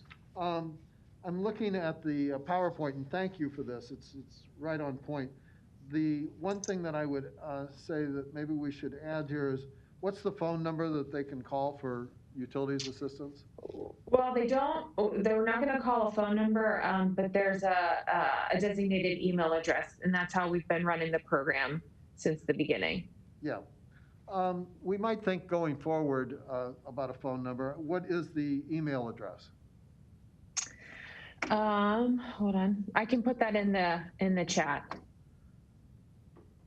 Will that work? Yeah, yeah. And if you get it, during the course of this thing, just come back, because we're being broadcast, and so it's a matter of trying to get it out to as many people as possible. And as we mentioned with the match folks and the rent assistance thing, it's important that everything that we have is on our website as well. So please be sensitive to that and share everything that you have with the Douglas County website, contact numbers and all of that. And this report's fine as well, just to give people an idea of the progress that we're making. So thank you. Do you anticipate going forward that the $2 million will be expended at some date in the near future? Yes, absolutely. Do you have an idea when that will be? I don't, but I don't think it's going to last very long. With the sheer amount of applications that we received right off the bat, I think in the first week we had over 2,000 applications for each OPPD and MUD. So I believe it's only going to take a matter of a couple more weeks. Okay, so there should be some consideration for the ongoing need for utilities assistance during the pandemic. Is that fair? I would, yes. Okay. Thanks a lot, and thanks for what you're doing. Thank you. Commissioner Mike Boyle. Yes, Lindsay, I have a couple of questions on the OPPD statistics as of March 29th, 2021. Right below that is a pre-screening of 508. And it says this group of people did not get past the pre-screening, and they were denied. Where do they go for help? Where can they go when they're turned down for this? Is there any place left? Yes. So, like I said, OPPD and MUD currently have a hardship program that has been running for over a year now. It's their energy assistance program, and that's running concurrently with a different set of guidelines. Okay, so that's not necessarily COVID related. They don't have to show a COVID impact. Okay, that's great. And what I was wondering too, when Commissioner Kavanaugh asked you about a phone number, tell me if I'm wrong, but isn't 211 about as good as it gets to refer people to get help? They can, sure. Yeah, absolutely. So if someone is in this box, in this problem, they could call 211, and 211 should be able to tell them how to dial a call by phone or to use the internet. I believe that'd be reasonable, isn't it? Do you think? Yeah, right. So so you can apply at a community-based organization. We have several agencies located in Douglas County where customers can go in person to apply for assistance, and they can also do it through our MyApp portal, which is they can do it from their smartphone, tablet, or computer. And the difficulty is that a lot of the people have never done this before. I remember years ago I was on the Board of Equalization, and I was listening to people appealing their increase on property taxes, and a well-dressed man was sitting in front of me, and he was in a nice neighborhood, nice home, the whole deal, and he wanted a reduction that was pretty substantial. And finally he leaned over to me and he said, "I'm in real trouble. I've got 4 kids, and my wife and I have had to sell all the furniture." And so their whole house was absolutely vacant because of their financial hardship. They're trying to figure out how to crawl out of the hole they were in. So many of these people don't appear to be having trouble. Many of these people have never done this before. And so that's why I think, real clear in the direction on calling 211 or someone to get them moving would be a really good solution. So, but I really want to thank you for your work too. I totally agree. This is a really excellent program, and I appreciate your leadership as well. We are really, really fortunate in Douglas County to have people like you and organizations that you represent helping us help people. That's our job. Thank you. No, thank you. Thank you. So I just have a quick question too. So as far as folks getting assistance, are these people do they have to initiate the process, or is it something where, say, there's an organization that understands that their population or those they serve are going to have trouble, that they kind of seek out this help for them? So our partnership with the community-based organizations in your service territory, we chose organizations that are already offering a service to your community. So very often it's not just utility assistance that somebody is in need for. So we partner with local agencies that someone may go in for, rent assistance or childcare assistance or food assistance. And those agencies are going to be the ones that ask, oh, if you're in need of this, do you also need help with your utility bills? So yeah, those are the community-based organizations in your service territory, which we have an agency finder link that you can type in your zip code very easily to find the closest agency. So if you need to walk or take public transportation, it'll be very easy to receive this assistance. Great, good. Thank you very much. Sure. Leslie, I see nothing else. Oh, sorry, Commissioner Borgeson. So I just wanted, it would go for, just like with match, it would also for the utilities, that the transition over to the city dollars was for utilities as well as rent. So the gap has been filled, and they'll transition over as well with utilities as they will rent. Okay. Anything to close, Lindsay? That's all I have. Thank you for having me. Thank you. Thank you. We'll go on now to item 6, public hearing. Provide additional budget dollars for salary adjustments account and transfer budget dollars that are set aside in salary adjustments account for future salary increases. The increased budgets are for election commission, public properties, risk insurance, district court, and Dotcomm, and to provide additional budget dollars for budget increases with revenue offsets for county administration, sheriff's office, the emergency management. Joe? Mr. Chair, are we opening the public hearing? Yes, sorry. Okay. Public hearing is open.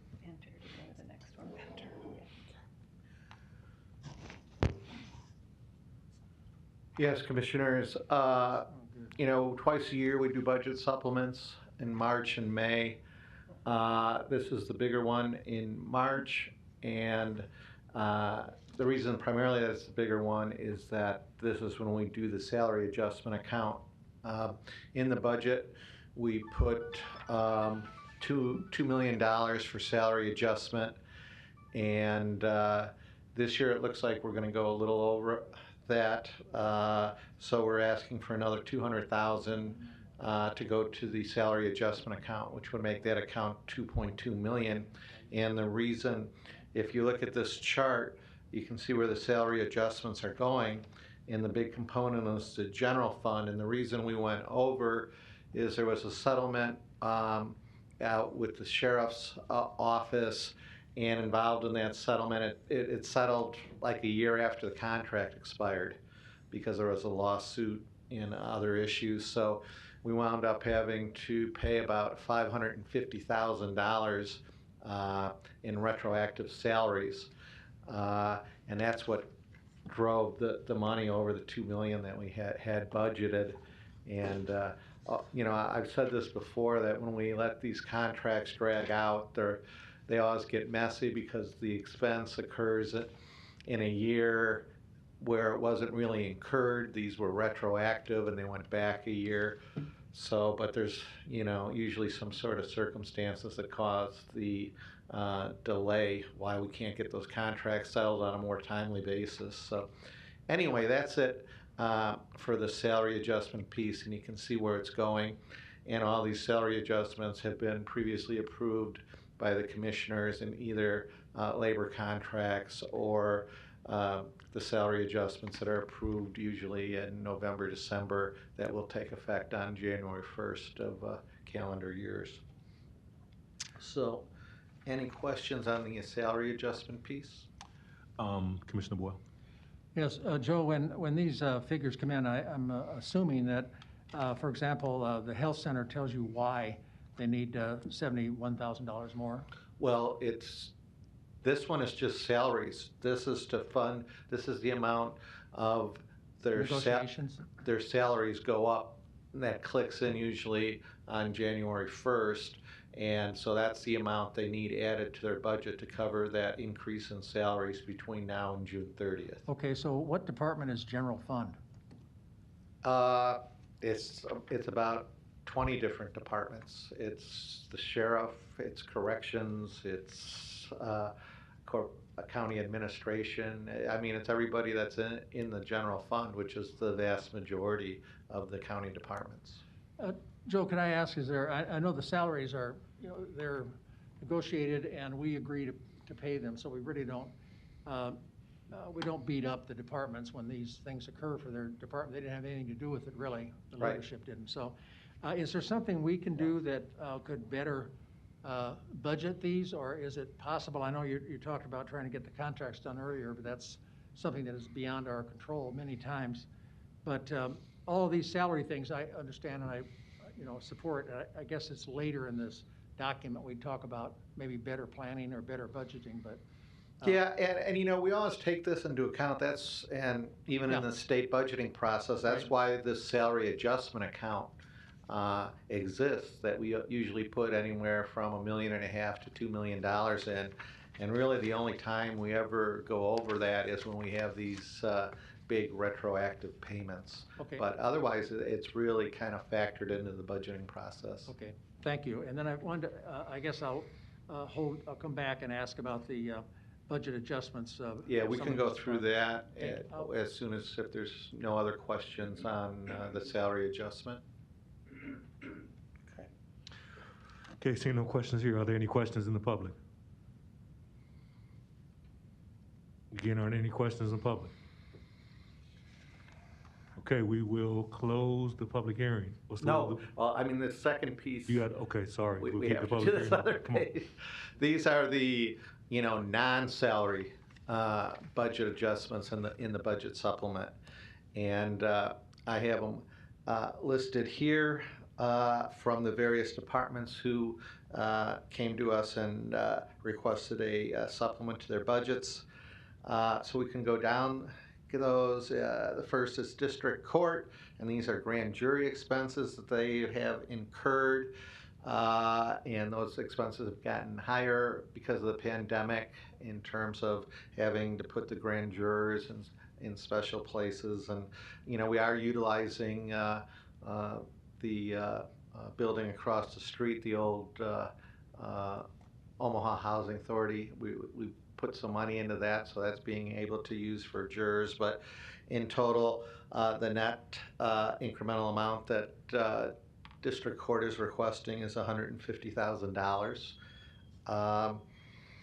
The biggest component of this $6.2 million piece is for county administration, and this was the federal grant award for $4.3 million that we received, and that's what we are using to fund the rental assistance program that we're working out with COPE.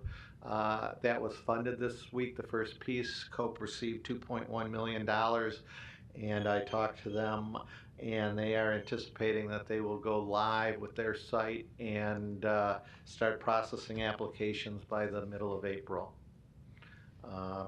And so that one is just, we have to increase our budget by the $4.3 million that we received. Again, the city received $22 million from this same grant, but ours is only to be used in areas outside the city limits of Omaha, and that's why we're working with COPE to really be able to cover western Douglas County. So that's what the big amount is about. Dotcomm, $350,000. This is really relates to their capital spending. That Dotcomm, half of this is because on the Oracle system, the current version we're running is not going to be supported after January 1st of this year, so we have to do some upgrades. And so this is to cover those expenses of getting that up, tested, and running. And then there's also money in there for certain software upgrades for programs like Java, and also for their cybersecurity. So that's what the Dotcomm money does. The sheriff, this is grant funded, and it's a Cloverdale grant for new equipment for the crime lab, $253,000. The election commissioner has asked for money for two reasons. He's got like 4 petitions that they're in the process of verifying. That takes time. And also they increased the pay rate of temporary employees that will be needed to run the city primary and general election. So that's the election commissioner. Emergency management had a grant for additional equipment, about $19,000. Public properties, when we had that cold stretch in February, it really sent the utility expenses, much higher than expected. So there's $250,000 there for public properties driven by utility expenses. And risk insurance, there's $250,000, and those are the amount of lawsuits that we've been settling this year have been higher than expected, so we needed some additional funds to put into that so that we can make payment in the settlement of those lawsuits. So if you take those amounts plus the $200,000 for salary adjustment, the total budget adjustments we're asking for is about $6.2 million. And of that, $4.8 million is being reimbursed.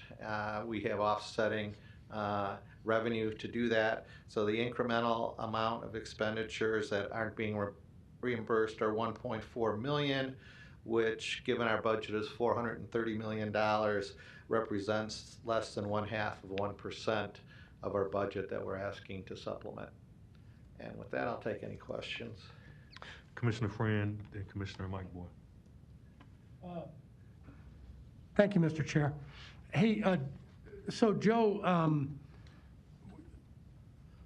let's just, what would happen if the departments or the entities, just out of curiosity, and we can expound a little bit on this later when you and I get a chance to visit, but what happens if the department or the entity later, this isn't zero, based budgeting, so what happens if they later realize that the adjusted amount that we actually implement here was either not needed or something changed within a 4 or 5 month period? So in other words, let's say the election commissioner gets to a certain point 6 months from now and they said, well, we only needed $250K. Or, or Dotcomm says we didn't need any of the amount, as it turns out. What happens then? What happens to that? Yeah. That fund, does it get pushed back into our general the money will come back to the general fund. It won't be expended, because when we give these supplements, we always make clear to the departments receiving a supplement that if the money doesn't get spent, they're not allowed to encumber that money and stash it. Okay. It's an amount that has to They be would spent never. this They year. would never do that. So, okay. All right, we'll talk offline too, Joe. Thank you, I appreciate that. Commissioner Mike Boyle.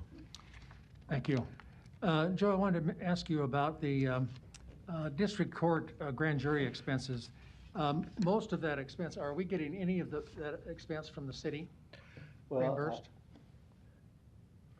Is that a no? Actually, Doug Johnson is here from district court, Okay. And I will let him talk to the Okay, specifics of thanks. that. Mr. Johnson, how are you? Good morning. Doug Johnson, District Court Administrator. Sorry, no, there's no reimbursement for the city. Okay, We've the never reason been- that I ask is that correct me if I'm wrong, but I would say almost all of the 15 or so cases that were reviewed occurred inside the city with the city police involved, not us. Wasn't the Correct. Douglas County Sheriff. It was OPD, wasn't it? Most cases? I believe so, yes. Well, that's something I think we ought to pursue because I know that we have the responsibility for the grand jury investigation. That started when I was in the mayor's office because of a death that was pretty suspicious. And I think it's a good policy. I have no objection to it at all. But I'm just trying to make sure this, sometimes we don't get aggressive enough on billing responsible parties because we're a bystander in that. And I'm not, I'm saying that's just internal. You'll get paid. But I think we ought to be talking to the city about, hey, listen, they were 19 of these 20 incidents or whatever it is were city, not us. Right, well, I think the state statute kind of dictates who pays, and that's where, we're bound by the statute, so. Sure, I understand that. Yeah, I don't have any axe to grind with you. Okay. Okay, yeah, it's the city. It's always the city. Sure, yeah. Okay, thanks. You bet. Okay. We'll talk about, we'll talk with Joe and others about pursuing the city, and you'll never be involved in it, okay? Right. Promise you. Perfect. Commissioner Kavanaugh. All right, thank you. I've still got other questions. I'm Oh, sorry. Commissioner Boyle, keep going. Okay, let me go through. And Joe, you mentioned COPE in Western Douglas County, so acronyms are always difficult, but isn't that a group of Christian men and women or something? Yeah, it's a coalition of Christian churches out in Western County. Okay, that's important. That's good. And then the other thing I wanted to ask about is the election commissioner, the same kind of question. Is that for the past election, the presidential, or is that for the city that's going on now? I don't know, Brian, but my understanding at these costs are going on a go-forward basis. So there's 4 petitions that have been filed. I don't know exactly what they're for, but they're in the process of processing to make sure those are valid. And then the temporary pay increases are for employees who they will have working at the polls on both the primary and the general city election. So this is go forward, not pass. So these expenses going forward, some of them can be billed to the city? Yes. Okay, good. Yes. I think, as a matter of fact, about at least half of them will be billed to the city. All right, that's great. Filed. I don't know exactly what they're for, but they're in I need you to mute online, please. Then I wanted to ask about, you mentioned under the sheriff's grant-funded expenditures that it's crime lab and all that. I think it's time for us to do a cost benefit on that crime lab. The Douglas County doesn't use it. And I don't know who their customers are and what they're charging. Last time I saw some of the charges, they were incredibly low. And I think we need to do a cost benefit on the operation of that crime lab to see whether or not we need another one. It's always been on my sites, and I think we need to justify it. So anyway, I want to mention that, and I'll talk to you further about it. Okay. Lastly, I want to talk about, I guess not lastly, there's a couple other things.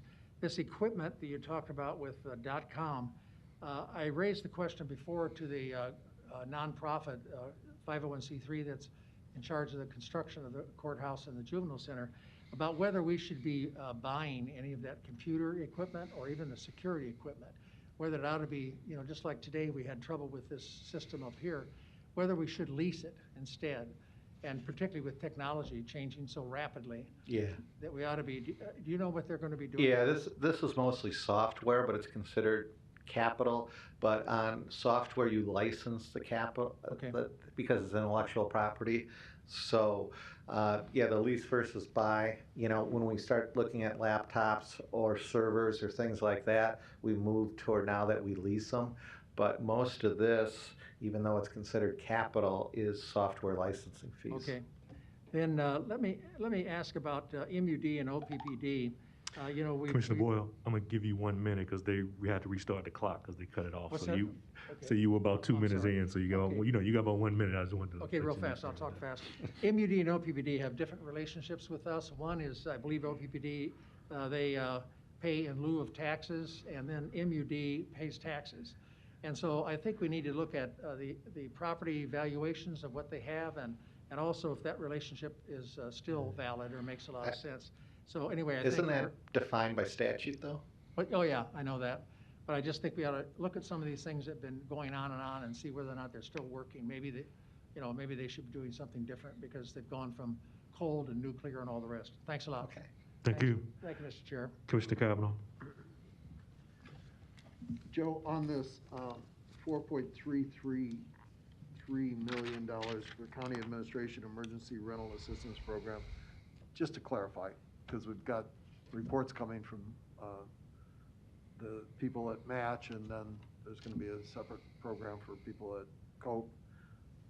This $4.333 million for rental assistance, which one is that? This is the act that was passed in late December by Congress that is very specifically targeted towards rental assistance and utility assistance. And I think it's called the Emergency Rental Assistance Act. It's Cope, though. It's Cope. Oh, but that's who's getting the money. I mean, so the federal grant is the rental assistance grant, but the 4.3 million is, going to be awarded to Cope, and then Cope has a relationship with Dollar Energy, so they're going to be like a one-stop shop where the people in Western Douglas County can get both rental and utility assistance. Okay, so this is from that second stimulus act that was passed in December. Right. This is out of the second out of the three so far out of the, I think it's called the American Emergency Relief Act. Nothing's happened. We're waiting for guidelines. What they're telling us is don't expect any money till May. And at this point, everyone's just waiting for the guidance to come out, and it hasn't come out yet. So we're all on hold waiting for that. And so this is all Cope, and it would be rent and utility Yes. assistance combined. But that's the only thing it can be used for is rent and utility assistance. Good. So we haven't had them in front of us yet for an update. Are they actually providing those, as you heard from the Match people and from the utilities people, they're actually doing that right now. Is Cope in business right now? They've been working to put it together. They've been working a lot with Match. I think they're both going to use the same software, and they're staffing up. And like I said, they told me when I talked to them on Friday that they anticipate by mid-April that they'll be live and taking phone calls in their website and processing these applications. Great. And just so people will know, this is for people who live outside the city of Omaha. Yes. Okay. Thank you. Okay, seeing no one else. No, we will. Anybody from the public, if they want to make comment on this at this time. You got one, Joe.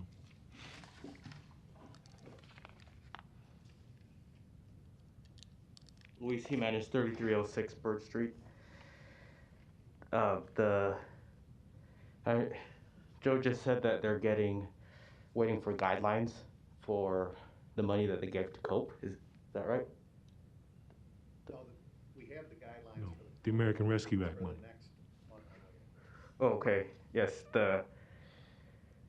Okay, that's the clarification I wanted. Thank you. Anyone else in the public? Seeing none, we will close the public hearing. Is there a motion to approve? So moved. Motion by Commissioner Mike Boyle. Is there a second? Second. Second by Commissioner Friend. Seeing nothing online, please vote in the chambers. Roll call zone. Commissioner Borgeson. Yes. Commissioner Morgan.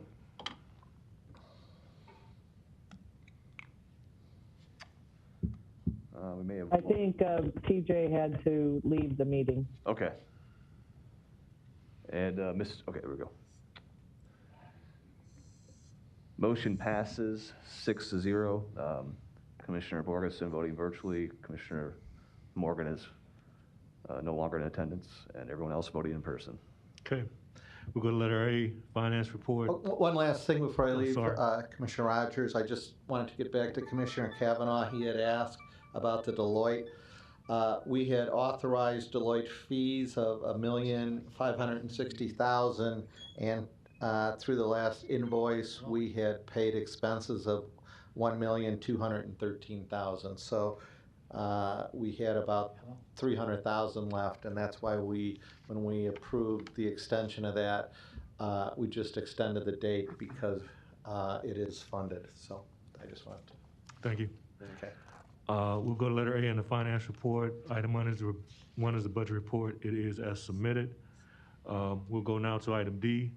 Item one is the resolution supporting the production of an economic benefit analysis of the NRD's proposed Dam Site 10 project in Douglas and Washington County and supporting in the serious consideration of flood control alternatives to construction. Commissioner Maureen Boyle.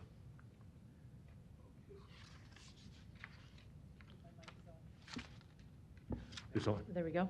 All right, thanks. So just a little bit of background. Over the past few weeks, we've been listening to citizens from Northwest Douglas County, and they're in Washington County as well, about the creation of a dam site proposed by the NRD, and after a study by the Army Corps of Engineers, and it was all under the premise of mitigating flood risk. And so bottom line is, I think we all agree that mitigation of flood risk is a good thing for anybody in the county.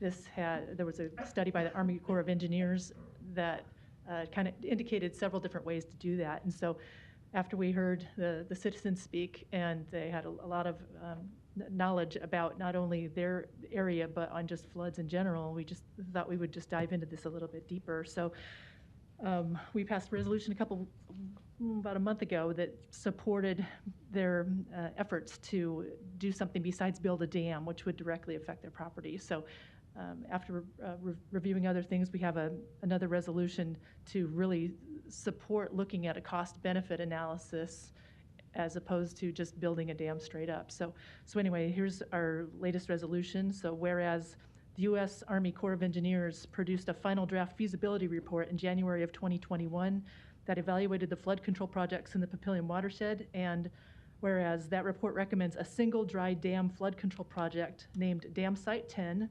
and whereas DS10 focuses on the Thompson and Little Papillion creeks and directly impacts both Washington and Douglas counties with a projected cost of $128 million and a 65%, 35% federal, local cost share.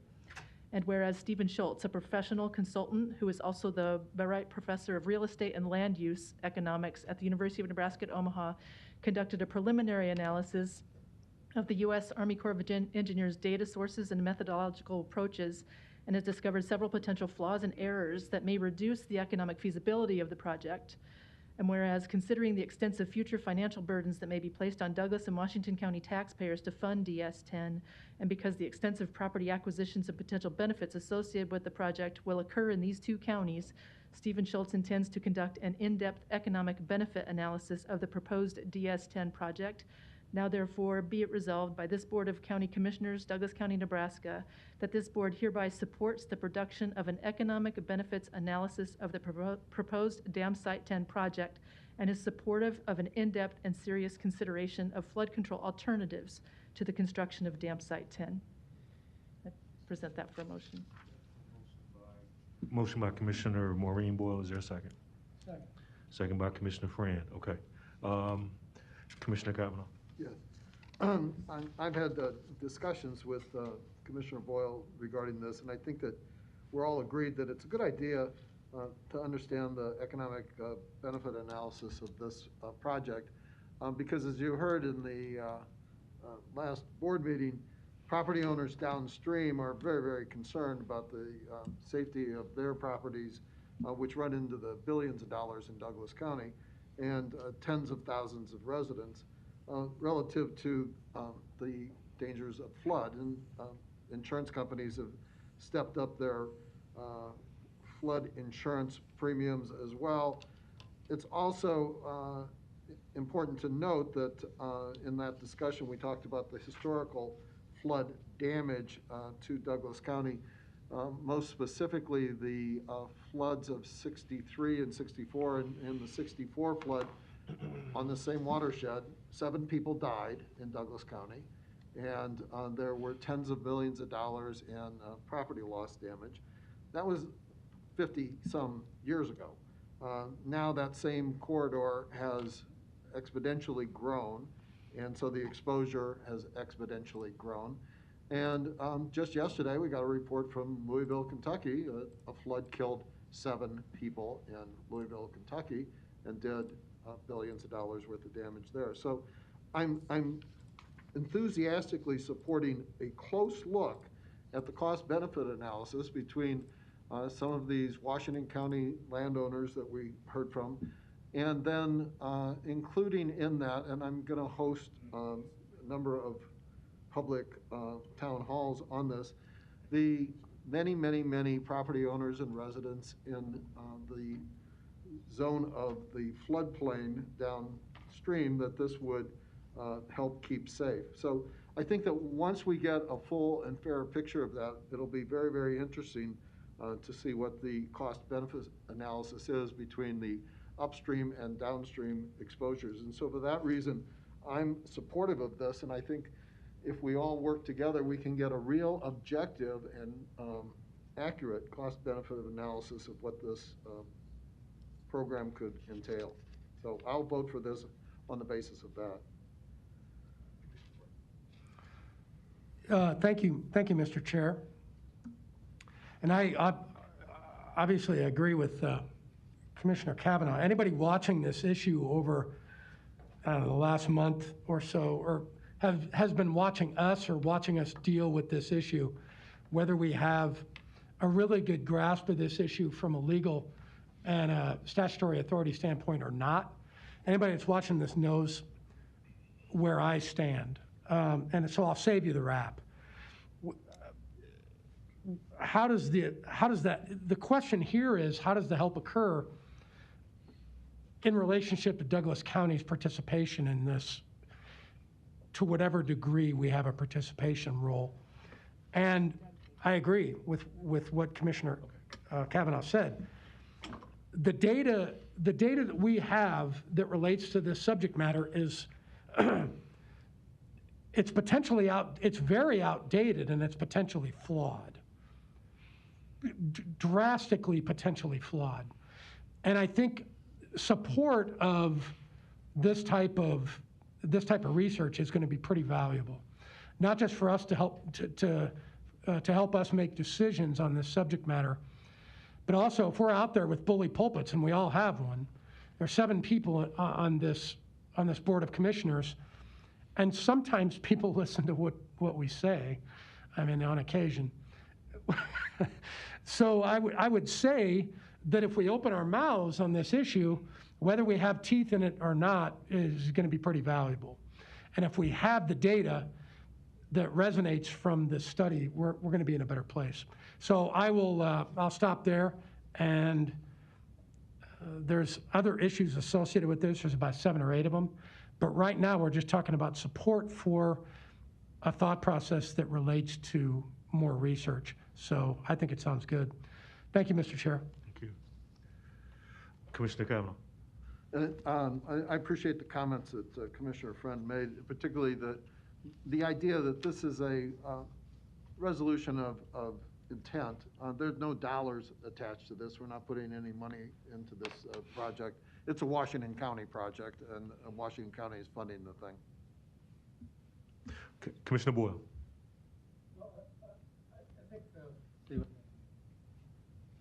I think it is a Douglas County project as well, because we're paying for the portion that's as taxpayers, we pay into the NRD if they do a dam up in Dakota County. Everybody's in the boat on that fact, pardon the pun. I do want to say that I believe that the Washington County Board has considered an identical resolution or something close to it, and I believe they have passed it unanimously. I know they passed unanimously some sort of concern about the dam, because many of us, including me, and I know Washington County Board, do not believe it's practical or makes any sense. The questions about these rainstorms, we see them all the time in Nashville and other places around the country, Cedar Rapids, Iowa. I've tried to get, and sometimes it's very difficult, the number of dams that failed. And in Cedar Rapids, the number was incredibly high. I mean, I remember a figure somewhere near 34 Dams are not built to prevent flooding. They are not built to prevent flooding. Think about it. You build a dam, we're not talking about Hoover Dam, we're talking about a dam that's in a community. They put a dam up and the water comes in from the creeks or wherever they do, and it fills up. Now, what do you think happens when you have a 14-inch rain? It comes down and hits that water, and the first thing it does is come over the top, and even portions are destroyed. So this is just a hypothetical kind of a presentation. And frankly, I hate to say this, but I think it's a scare tactic, because I've had people say to me at public meetings, well, do you want to be responsible for people drowning? Obviously not. But do you want to be responsible for taxing the taxpayers of the county needlessly for millions and billions of dollars? The cost of this originally is enough, but the point is the maintenance is unbelievable. There's a lake in Bennington that was built, and they actually pump water into it. I want to say that again. NRD pumps water into the lake that they built because it doesn't draw water. And so what is the point of that? I mean, why are they doing that? Because they're expensive homes that are built around the water that they created. So I would propose that if the NRD is serious about this, that it's for people being saved from being flooded out, I think they should agree to forbid the building of any homes or recreational property around the water's edge back, a mile or something of that nature. To really be truthful about this, is not for recreation, which it is. In the past, several years ago, I had a well-known developer, call me and started off with, what the are you doing to me? And I said, what do you mean? And I knew Phil well, so he started chewing me out about opposing dams.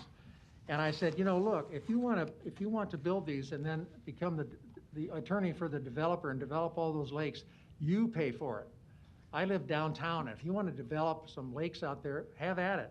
But just don't bill the taxpayers, and we don't want to maintain them. If something happens and the water gets contaminated with one of those crazy clams or something, we had it happen a couple of times. They drain the thing all the way down, they go in and put Clorox over the base or wherever the heck they do, and bring it back up again, and if it happens again, that's just millions of dollars. So I think it's time that we take a look, and I'm really pleased about how this has turned out. That we are going to support a neutral look at it. The Army Corps of Engineers is interested. I respect them and everything else, but they are the folks who brought us, in my view, flooding several years ago when they unleashed the water up north and South Dakota and Nebraska, and all that water came coming down the Missouri. We almost lost our airport. We had that nuclear power plant underwater. That was we should have had some dams around them, I guess, to collect some kind of berms to stop the water. So, I mean, this is not an exact science, apparently, but it is purely for recreation. And if that's it, then the Nebraska Parks and Recreation ought to be building this, and we ought to have bond issues and have the public vote. I mean, Mr. Kavanaugh talked about that when we had the juvenile center. The same principle applies. This is massive money. It is a huge budget, huge expenditure.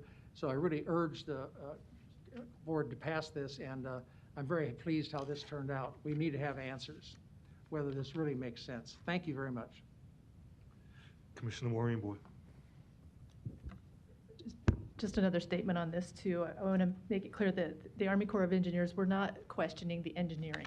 I mean, they are the experts. What we're questioning is the cost-benefit analysis. And so that's why we're supporting pulling in another expert in this.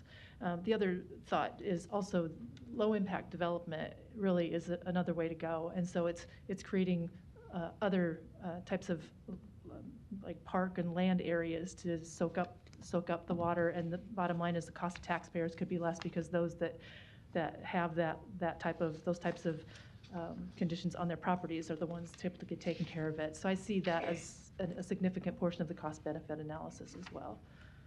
Thanks. Commissioner Mike Boyle. Dr. Boyle just reminded me of something that the city did years ago, a couple of things. One of them is that MP Dodge Park has soccer fields, and they are really not soccer fields. They are dry dams, and they will flood, and it's intended to flood. And I remember going out there when Dr. Boyle was a young lady playing soccer, and I remember out there at those fields, sometimes they'd be underwater, and people come to me and say, what in the world's going on here? How come this happens? And I would explain to them that they were not built for soccer or athletics. They were built for water, and that's what we have to put up with. And the same thing applies to the, and boy, I'm skipping the name of the place, but it's out at 120th and Blondo, or Maple Street rather, that Tranquility Park. Much of that is also dry dams. I mean, it was not built for soccer, it was built for water, and we just have a use for it if it's available. So let's be creative and look at the low impact development that's around the city, at the University of Nebraska, at the Omaha Public Libraries on Center Street. It really is throughout our community. The idea is let them build it. I say we even give them the money to build it, but they maintain it. That's the killer. And it is a way to percolate the water into the ground, and we don't have these big, ridiculous dams sitting there with all the big homes that are, McMansions built around them, and developers making a lot of money. And I don't have a problem with developers, but I have a problem with taxpayers paying for the lake that they're making money off of. I object to that. Thank you. All righty. Commissioner Borgeson. Well, I'd like to once again, whoops, just a minute. I think can you hear me okay? Yes. Okay. I just wanted to state again that for the record that I understand the concern we have to represent our taxpayers, but again, I think we need to be very careful that we don't overstep our authority when it comes to NRD, who is a board of elected officials, what they should be doing. I'm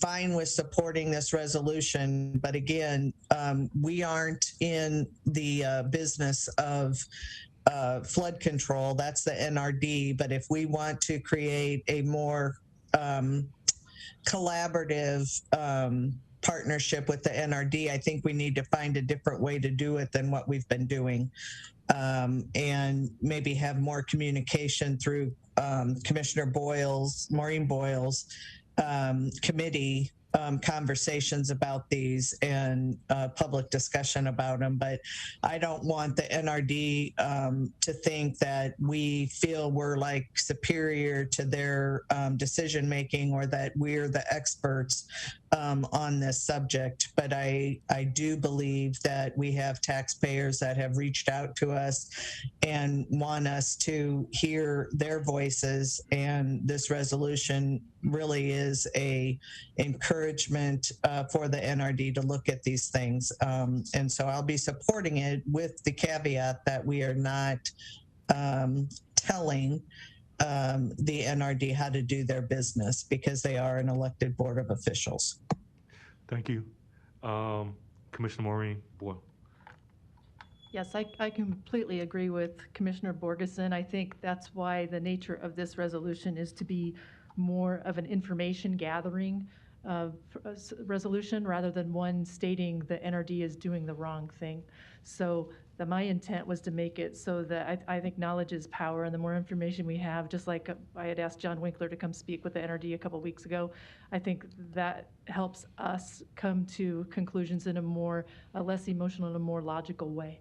So my intent really is to create this resolution so that there's the conversation is there, and it's a really, if you take the emotion out of it, it really has to do with a cost benefit analysis, which is pretty much a numbers thing. So I appreciate it. Thank you, Commissioner Friend. Thank you, Mr. Chair. And just one more point. I seems like we're singing Kumbaya here. I'm going to probably ruffle Madam Chair's feathers a little bit with this, but Marianne, and folks, we go down these paths all the time. We're elected officials, and people put us in a position to actually either opine or make decisions, and then we turn around after we make a decision, and then somebody from the county attorney's office or some other area of the world says, you don't need to be making that decision because you don't have the authority. Okay, but we still have opinions, and I think the one perfect example, and I'm not giving you anything you don't already know, but one perfect example is on at least 14 or 15 occasions, we've told the legislature what we like and what we don't like. maybe 20, maybe 25 different occasions. Now, I've opined on that before, but let me tell you something. There's 4 or 5 things that actually could happen to us that the legislature is going to do that we ain't going to like. We aren't going to like it one bit. And as a matter of fact, we're going to go into finance and budget, hearings, and depending on what these guys do, these folks do, these 49 individuals and the governor end up doing, it could affect us greatly, and it could affect our taxpayers greatly. So Commissioner Borgeson's absolutely right. I don't want to overstep my bounds, and I don't think anybody else here does either. But I would only say that I don't think we should ever be worried about opining on an issue that affects our constituents. If somebody wants to slap us down and push us back and knock us back in our chairs, then they're more than welcome. And then I'll shut up and crawl under my desk across the hall and hope for the best after that. But anyway, that's my little version of Dwight would be telling me to look for my zipper right now because it's down. Anyway, thank you, Mr. Chair. That's it. Okay.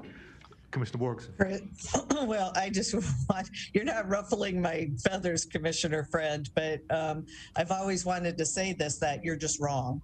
Mike Boyle, Commissioner Boyle will appreciate that. That's never happened before. In all seriousness, I hear what you're saying.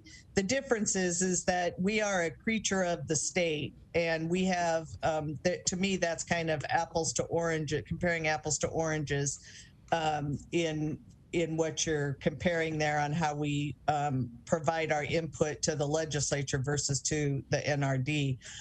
I'm all for, as I said, we had constituents that came to us wanting to talk to us and look at this issue. And again, I have no problem with that. I just want to make sure that, again, we are not overstepping that line. And you're right, I don't think anybody wants to, but for me, I just had to state that. Thank you. Any remarks in the chamber? Please. Let's go.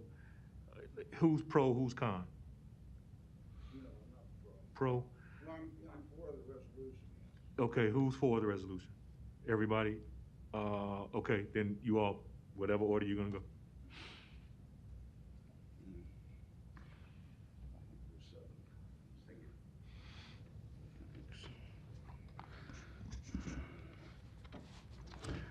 Good morning, Doug Kagan, 416 South 130th Street, representing Nebraska Taxpayers for Freedom.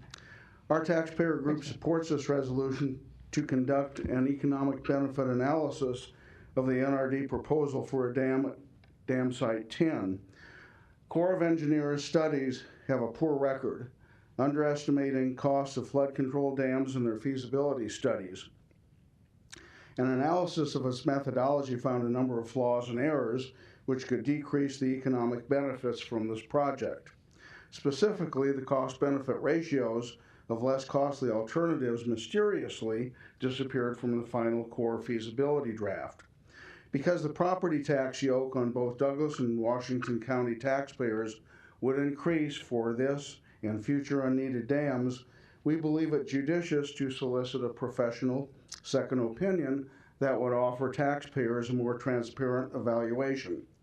Taxpayers deserve an impartial review of cost-benefit alternatives to one large dam done by this expert, Mr. Schultz, who I think has exceptional credentials. Such review also could serve as an intelligent guide for future policy decisions regarding other proposed dam sites.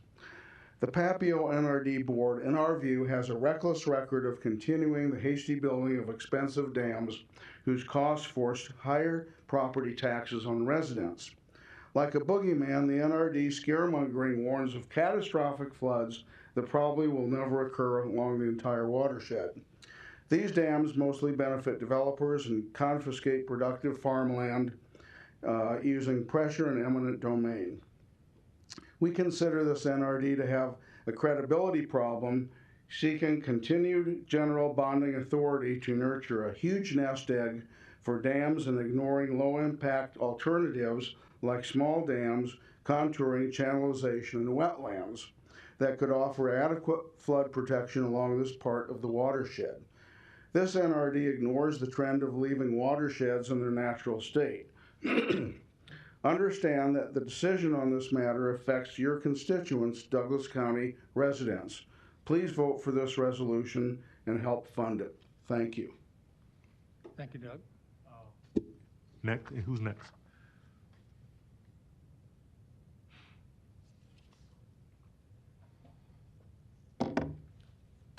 Good morning. I'm Steve Schultz. I'm the proponent or the possible person that would do this study. And I prepared... Could you speak into the mic, please? Sorry. I prepared or made copies of the actual proposal for the study. So, sir, can I tell you? My understanding was there wasn't going to be a presentation today, so you. No, I'm not doing a formal presentation. I'm going to be limited to 5 minutes. You're good then. Okay. Actually, I should mention that originally this proposal was supposed to be evaluated for a funding vote on March 23rd, and the Washington County Board also was going to vote on it that day. So I suggested, why don't we postpone the vote for this Douglas County funding request, which is supposed to be $15,000 for each county, to today, a week later. And Washington County actually approved the funding of $15,000 for it. And then since then, I was told that the funding proposal for Douglas County would be removed from analysis, and instead the vote would be for this approval of resolution supporting the study. Okay, so that's a little bit of a background. Now, there's actually two components of the study. The first is to review the economic feasibility aspects of not just Dam Site 10, but the entire U.S. Army Corps study. Okay, it's a broad-ranging study. It cost $3 million and took 3 years to complete. And it is a great possible resource for going forward for decades in the Papillion Creek watershed. But there are many parts of the study that are not well described or promoted in the current, most recent feasibility final report. Specifically, they analyze a whole wide range of NRD dam projects, and they're hardly discussed at all. Even the final recommended plan, which partly my fault, is not just Dam Site 10. I said that in some of the earlier communications in my earlier proposal. It's more than that. It's doing non-structural improvements as well as dam and levee improvements. And it's two dams. It's Dam Site 19 in Sarpy County and Dam Site 10. Even in the final report and the executive summary, they don't fully describe what the relative cost benefit or benefit cost ratios of the different alternatives are. They sort of mask them all together. For example, the building of Dam Site 10 only has a benefit cost ratio of 1.58 or 1.6. That means for every dollar you spend, you get $1.60 back. But there are other alternatives that are included in the plan, like structural, non-structural activities, buying out people, floodproofing the basement, et cetera, that have a benefit cost ratio of 4.5. So I think it's important for people to realize that the report from the Corps of Engineers needs more interpretation and analysis. Also, many of the rejected components of the plan, some of the other dams, are really put in the back and forgotten about. What's going to happen in a couple of years, the NRD may promote those plans, and they're going to do a new study, or they're going to pretend that the earlier study didn't exist. And some of those dams are completely economically infeasible. So it's important for someone, I think, to go through and analyze the U.S. Army Corps of Engineers study to really tease out what are the benefits and costs of the different alternatives evaluated. And by the way, low impact development, natural ecosystem restoration for flood control was not evaluated in the core study. And I think it's important to ask why that wasn't the case and why the NRD is sort of implying that it was thrown out as being infeasible. Now, the second part of the study is to look at specifically flood damage protection, or how much damage exposure there is in Douglas County. And I actually share Commissioner Kavanaugh's view that if it's shown to be economically feasible for the overall community and the upstream users or the upstream impacted people should be forced to do condemnation or eminent domain. I'm actually a fan of that. And I'm not a fan of it, but I accept it as a necessary evil. But the key thing is, what are the flood damages in the watershed? I think they are over-exaggerated in the U.S. Army Corps study. And I actually have worked with the Corps extensively over the last few years, nationally, not in Omaha, trying to improve their strategies to estimate flood damage. And I think that I could have a good contribution. Now, there's one last thing I want to summarize to do with the study, because to be perfectly honest, I'm not sure I'm going to do the study right now. I think people will fund it, but I think they're advocates for one side or the other.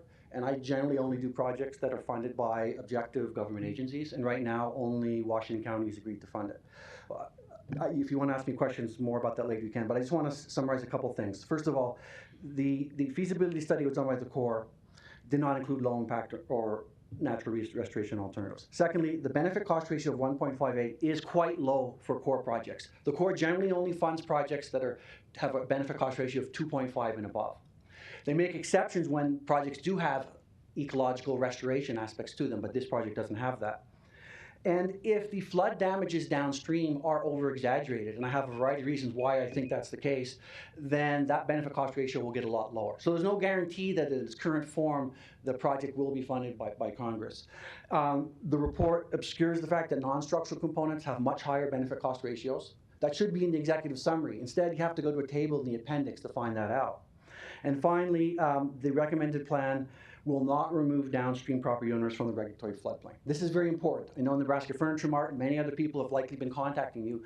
For some reason, they have been misled, and I don't know by who, that if dam site 10 gets built, that they are going to be out of the regulatory floodplain. That's not the case. The report does not state that in any way. In fact, if it was the case, I'm gonna actually wrap up. okay, I'm going to wrap up the last thing. If it was the case, the Corps would have, in their report, analyzed economic benefits from future development and costs, administrative cost savings from not needed national floodplain insurance. They do that in other locations because it's an economic benefit. It was not done here because there is no economic benefit about the floodplain. Thank you. Thank you, Doc. Who's ever next? Come on, whoever's coming.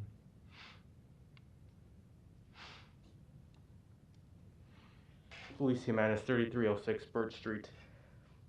I've been participating in your meetings, and I remember when you had the resolution for the citizens that did not want the NRD's project. So my question is, what you're getting involved with recently, that's only for Dam 10, right? This whole time you've been talking about one project, which is Dam 10. Okay, well, it's not like you're going to the NRD and saying, okay, stop everything you're doing. Let's look at all your dams. No, it sounds to me that there's concerns from a segment of the residents that are being affected in a real way. So you're looking at this one project. What's the harm in that? I don't think that you're going to be stepping on their feet or interfering in any way when you're saying that they are concerned about the safety and of their property. Because what happens, and you guys brought up past floods, is a real concern. And I want to also be part of that the discussion about emotion and logic and how public officials make their decisions. Sounds like the city council when they talk about making the decisions and we can't do emotion, can't do it. That's not something that should take hold. That you can't use emotion. For me, a lot of logic and data will provide my emotions. There's nothing wrong with that. It's what comes next that matters. Thank you. Thank you. Anyone else?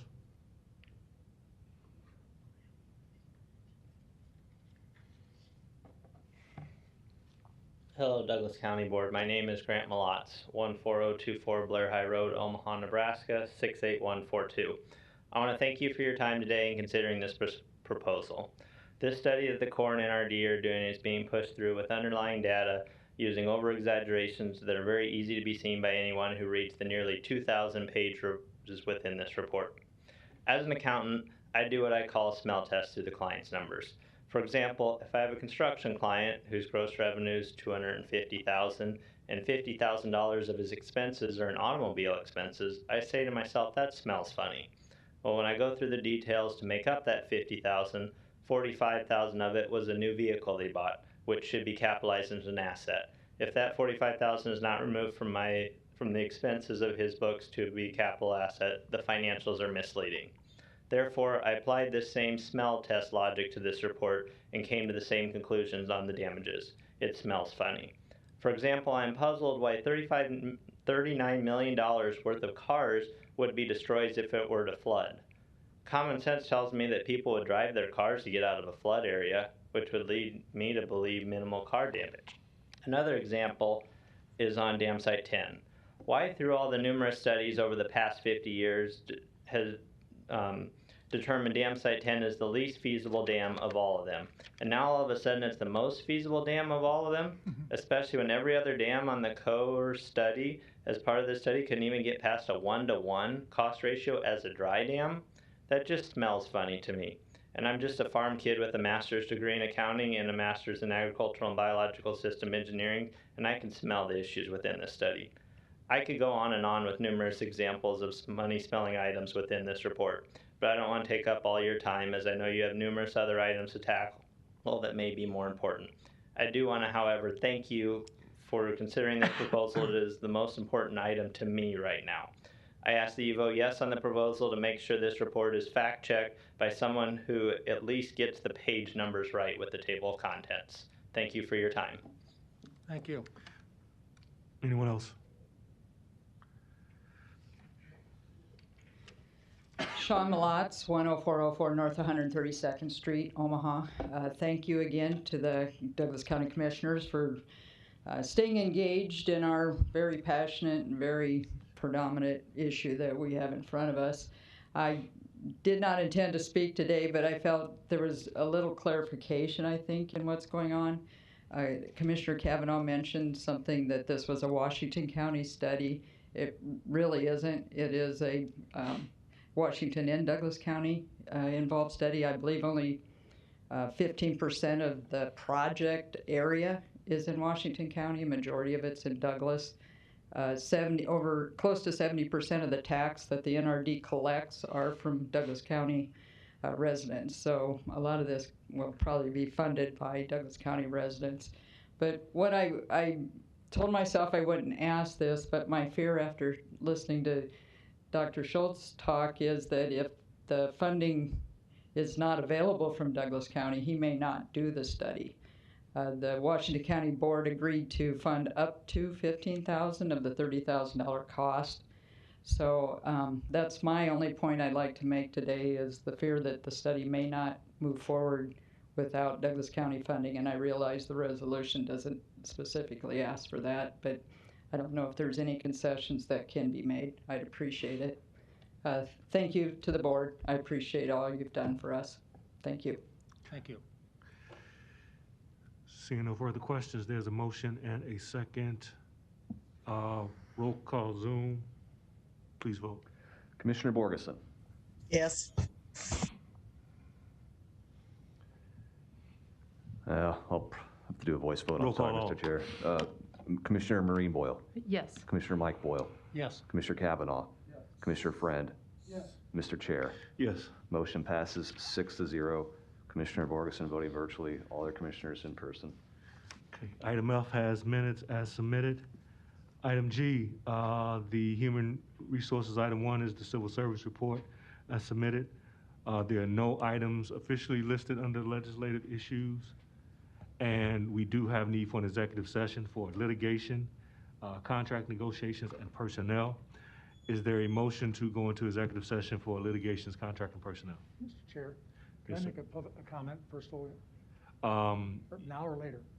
I'll let you do it in the discussion piece of executive session. Okay, now, later. Well, I need a motion. Okay, I'll make a motion. Motion by Commissioner Boyle to go into executive session for litigation, contract negotiation, personnel, seconded by Commissioner Friend. Commissioner Boyle.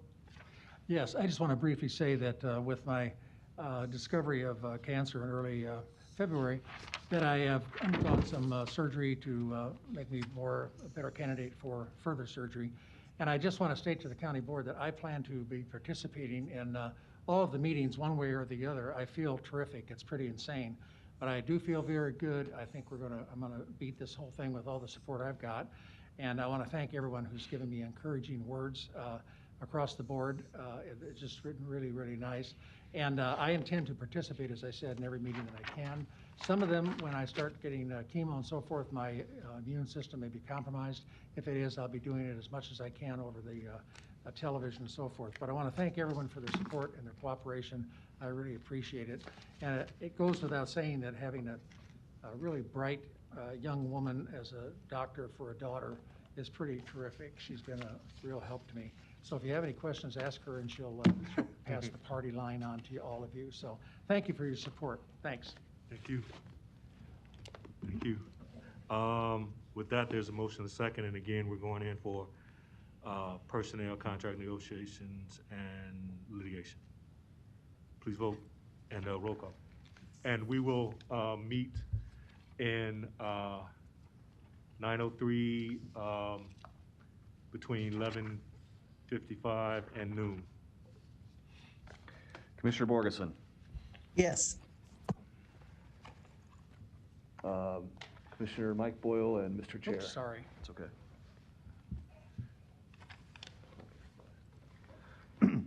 Motion passes 5-0. Commissioner Borgeson voting virtually, the other 4 commissioners voting in person.